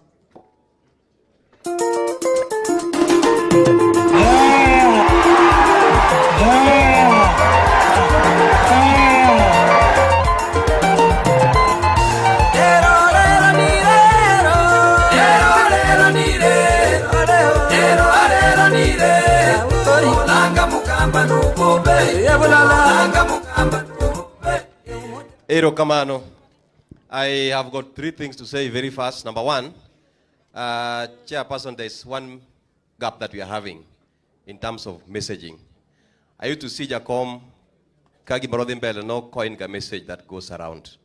But from this meeting, I think it's very clear that we must tell the public, give me a one broad base. We must tell the public, give me the ODM. We must build the confidence of the public, they give free and a fair nomination. Actually, the chairperson was whispering to me, no, Kenyan manual. Even the ballot box will be transparent so that you can see what you put inside. So, ukiweka unaona. Ikihesabiwa unaona. And I think people have agreed on that. Number 2, Dr. Ron Kirembe is in Kisumu West, not Central. And as Kisumu West constituency, we are prepared. And that will acquire aspirants mankate on behalf of our MP Rosa Kinyubuyu and the incoming governor, 2027. We met yesterday and we agreed that on Wednesday at ISOS 10 a.m., Kain aspirant Magwo Kisumu West, please. Ibedi Dwaro MP, Dwaro MCA, Dwaro Komora Maratu Kisumu West. We are meeting at ISOS at 10 a.m. to make some arrangements. Lastly, let us work for the party. Let us be united. Let us be friends. Thank you so much. Thank you. Give Speaker Homa Bay. Erokamano Chairman and Speaker Homa Bay. Mokwongo yena mondagone aspirants erokamano kum chopoka in their large numbers. Mano nyiso ne gin gi faith kum party marwa. Marareo, governor, party leader, to officials mag party. Aneno kutiyo matek kabisa ne party ni. Kendo party ni usema ake, nyaka ne baba wewa, mwachopo ka mwachope ni. To nyaka wabeduru jo motang be. Nikech ODM, wan ga gi chik mare mar faithfulness, gango ka kendo. To kendo gango, gi loyalty. To kung'iyo gini maber, kunene maber, nitiere jotendwa moko magin gisiko mane gioro representatives. Gisiko ne gitimo ang'o? Gioro mana representatives. To wan gi lweny motegno ma wagoyo mondo party ni obed motegno. Nikech ODM kane baba nitie komi ticket tichako ng'wech at 60%. Dong mana dier. To jogi gidwa ni walos gini kose tegno, koka gitimo ang'o? Gibiro ni wanyam negi to gitimo ang'o? Mano nyaka wabedgo motegno. Maka wadhi e nomination cha, mu wacho ni dhi bedo transparent cha, nyaka ung'i faithfulness be. Eruru kamano. Erokamano Jakom, ano kadwa na wach mang'eny kawuono nikech en mar aspirants. But point moro achiel madwa ni mondo donjnwa en ni awawuoyo kawuono yo madwa yiergo maber mondo wa safeguard go zones wa mondo jowa donj duto. Wanyalo yiero maber ma jowa donj duto mwayud kombe wate. To unlike before, wang'ni watimo yiero mwadwa donje sirkal through negotiations kod partnership. Omiyo ka wadonjo wan duto kaka wanya donjo no, to wiwa will ni president samoro moka mar chama be wagone debe modonjo, to wanyalo bedo ni wane sirkal to president ok marwa. Omiyo Jakoma wacho ni jowa ma wadhi miyo ombulu kata mwadhi miyo tiko, nyaka wabe wago chunjegi mondo gibed joma ok giwach margi kendgi. Giwacho nyaka mar presidential candidate so that president koyudo cha eka koro ugo mbaka eka koro wayudo gik mwadware sirkanno. Erokamano. Thank you very much. To close this session, our deputy governors just come and say a word. Ndio muonekane hapa juu. Ikibamba sana basi pulito. Select cheza do.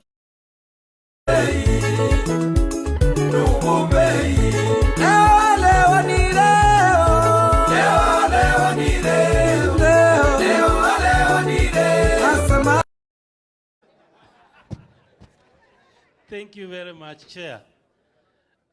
My name is Dr. Joseph Mahiri, Deputy Governor, Migori County. I'm here on behalf of the Governor of Migori County, Dr. Ochilo Ayako. He sent me here to represent him and declare to the ODM NEC and other aspirants that he'll be defending his governor seat in 2027. Second, he believes I'm a deputy governor who I say something and I don't fear or governor may not contradict my governor. My governor believes on 2 or 3 things about our ODM party. One, he believes on fair and clear and accountable nomination. That's why the other day he said he doesn't fear even the governor's nomination. He said that we do a fair and accountable nomination. Therefore, whoever is willing to come and compete or in ODM, they are welcome. But I haven't seen anybody here coming to declare. So the governor 2027 for Migori County still remained His Excellency Dr. Ochilo Ayako. Number 2, or finally, also governor believes on zoning. He said that zoning is the only way that our party can remain strong in areas where we operate. And zoning with only with our working partners as UDA. Therefore, otherwise receive much greetings from Migori County and from the chairman of the ODM party, Migori County, Dr. Ochilo Ayako. Thank you very much. Thank you, DG Omabe. ODM. Aspirants, the party leader was here. NEC has spoken. The party chair has spoken.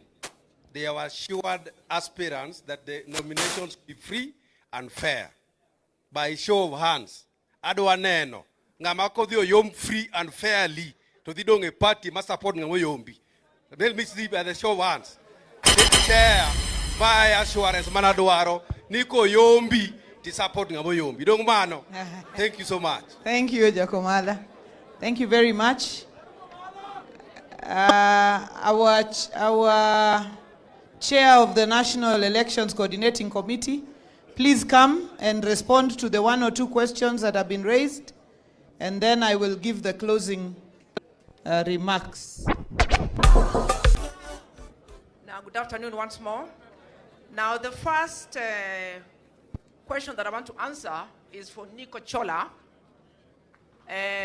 He alleges, or is telling us, the congregation, that one of the CCs wants to vie. But we never mentioned the name of the CC. We don't have the letter. I've not seen it anywhere. So if there's such allegation, please, I beg you, write to us as the elections board, but with the proof. I hear say, I don't believe, and I will not take it. And another thing that I want to answer the youth, somebody raised it here, that our present youth is above 35. We know it, we are aware. But as you know very well, we were still doing some elections. We had remained with Taita, Kisumu, and Nairobi. And we cannot do national. We are now through Taita. Next week we are doing Nyando, and then we are doing Kisumu. And then in Nairobi we cannot do election because there's a case in Mathare. So when the cases are over, done, that's the time now we can do the national elections. That means the youth, disability, the women, and other positions. So please be patient. It's not us that we're late or we cannot do it. We are waiting for the clearances from these other areas. After that, we'll do elections and we'll actually publish them, announce them, and any youth can vie. Thank you very much. The rest of the questions will be tackled with my fellow commissioner. Thank you. Thank you, Chair. Now, there's an issue on violence. The NEC, even the party, does not entertain violence. any candidate or supporter of that particular candidate, if it is proven or it is seen that they are violent, the person you go to is the candidate. So you will have to be just disqualified. So ensure that your supporters, you yourself and your supporters, you go by the rules and regulations of election. No violence, and especially to the women, the people, the disabled, and in general, there should be no violence if you are a candidate, please. Now, there's the issue of direct tickets. Now, direct tickets, as Chair had assured you, there will be no direct ticket, especially anywhere where there's more than one candidate.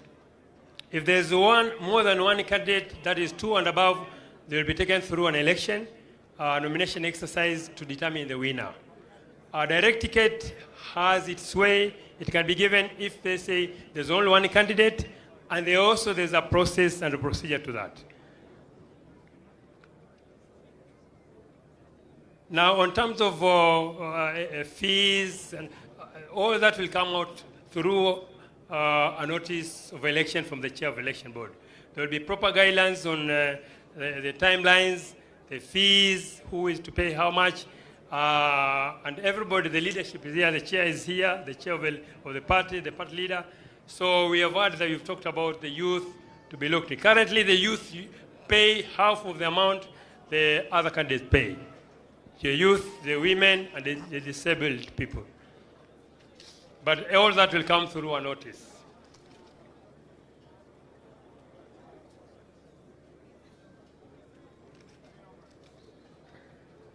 Now, in terms of the elections being digital or manual, I think the Chair is going to address that, and then that will also come through a notice. But we have listened to what you have said, and we value what you have said. Voting being done in all polling centers, we have 22,000 polling centers for ODM. It's a big number, but then we have listened to you. What sometimes you usually do is that there could be a case of merging some nearby polling centers, because the cost can be so high for the 22,000 polling centers. But all that is information which will be communicated to you, and to some extent will also be involved in the determination. We will work with the candidates very closely for that.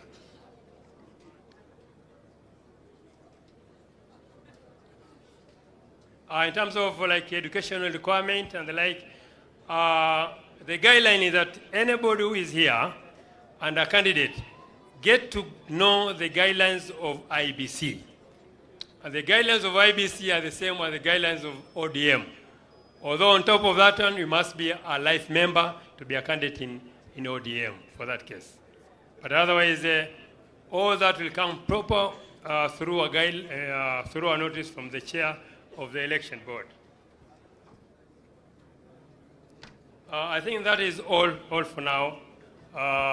Thank you very much. God bless you. Now, somebody has asked about education. All that will be guided at the right time when the notice is on. Thank you.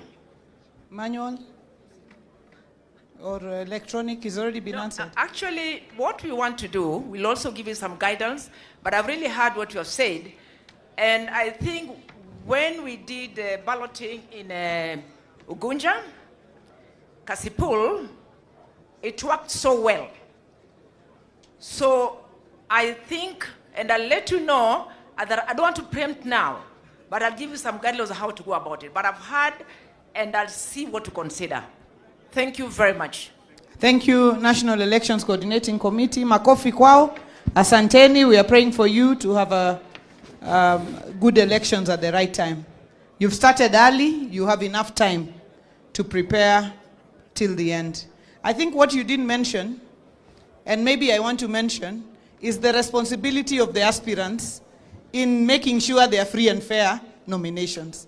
Because the National Elections Coordinating Committee does not have the level of resources of the IBC in conducting nominations. Their resources are less. And they also don't have the national police the way IBC has. So what happens during nominations, and I've seen it many times, If I'm going to lose a nomination, I come and spoil the nomination. I come with goons, we kick everything, we spoil everything, then there is no winner. Then the party is told, give a winner. How will the party get a winner? They'll just say, who among these faces looks like the most likely to have won? Then they pick. Because we did not allow the nomination to happen. So I think there is also responsibility on the part of the aspirants. If the board does their part, the aspirants should also do their part in just making sure the process goes on the whole day. Ihesabiwe vizuri, and the winner is announced. But if we kick all the debes everywhere, it will be very hard for the board, even if they are angels, to deliver on that election. So I want to ask that the aspirants also, you look carefully so that anybody who disrupts an election is disqualified from that election. That is the only way we are going to achieve the free and fair nominations. Somebody also said here that the aspirants need to be given equal opportunity together with the serving leaders. I think opportunity of recognition is important, but we must also recognize that once somebody is elected and sitting in a position, that person is elected until the time when that term is what? Is over. So that person has an advantage over the aspirant because they have the power of the mic.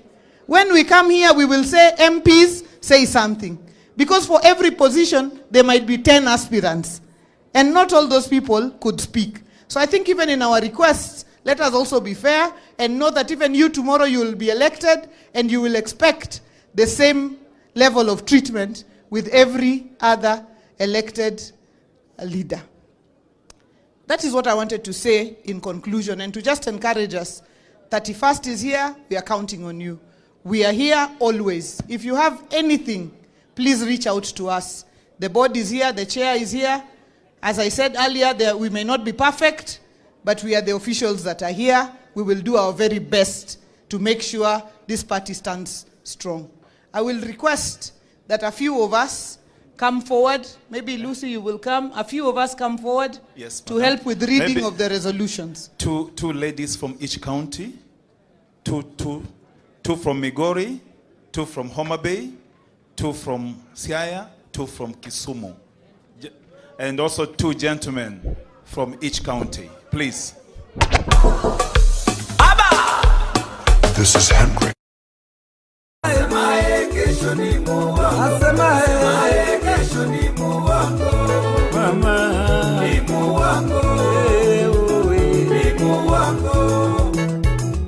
Tunasema Kenya mpya inawezekana. Inawezekana. Leo ni leo. Na inawezekana. Inawezekana. Leo ni leo. Kenya mpya inawezekana. Inawezekana. Leo ni leo. Nchi ambayo kuna raha na ustawi. Inawezekana. Na inawezekana. Leo ni leo.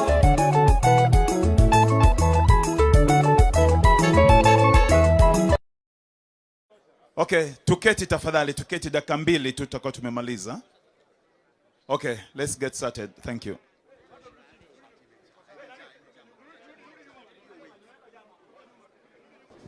Sure. Yes.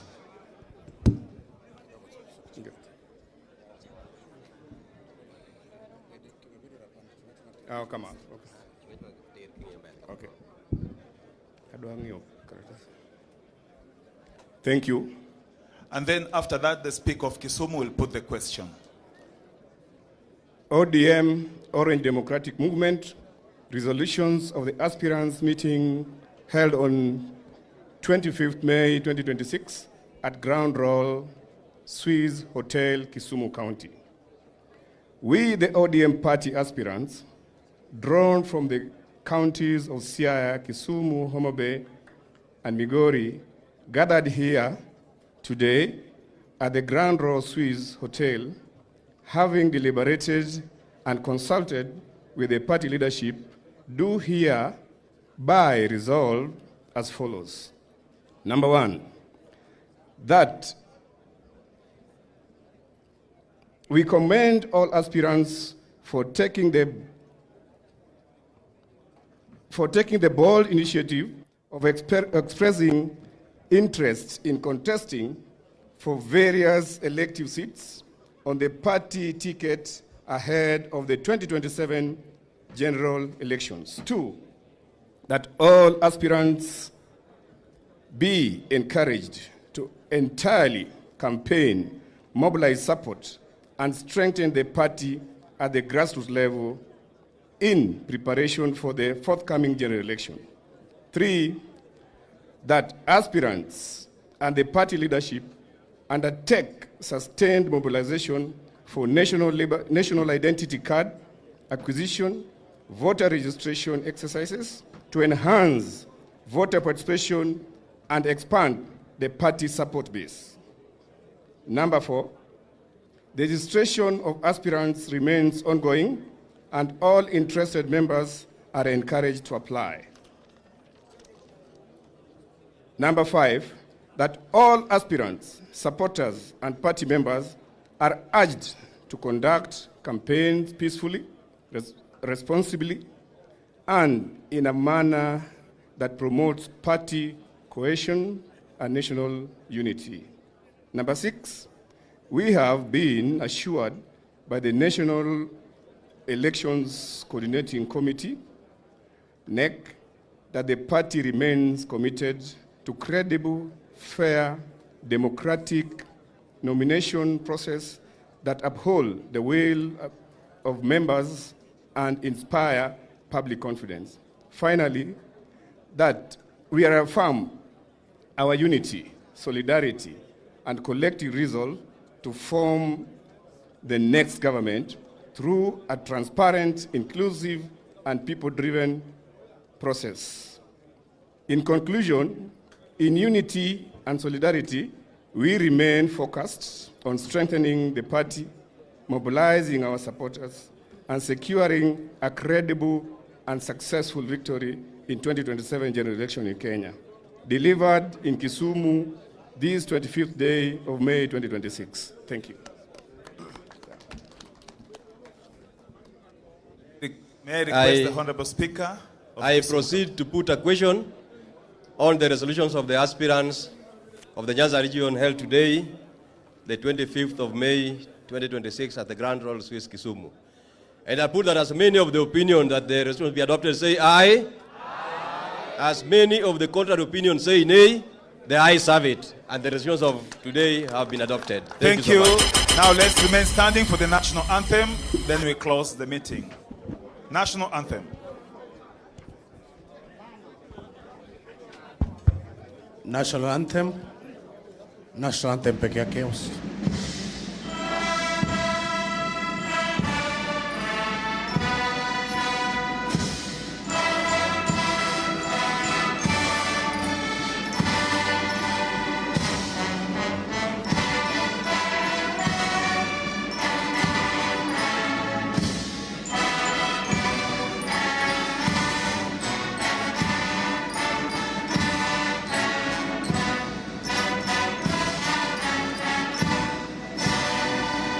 Asanteni sana, asanteni sana. Thank you. The meeting is adjourned. See you another time.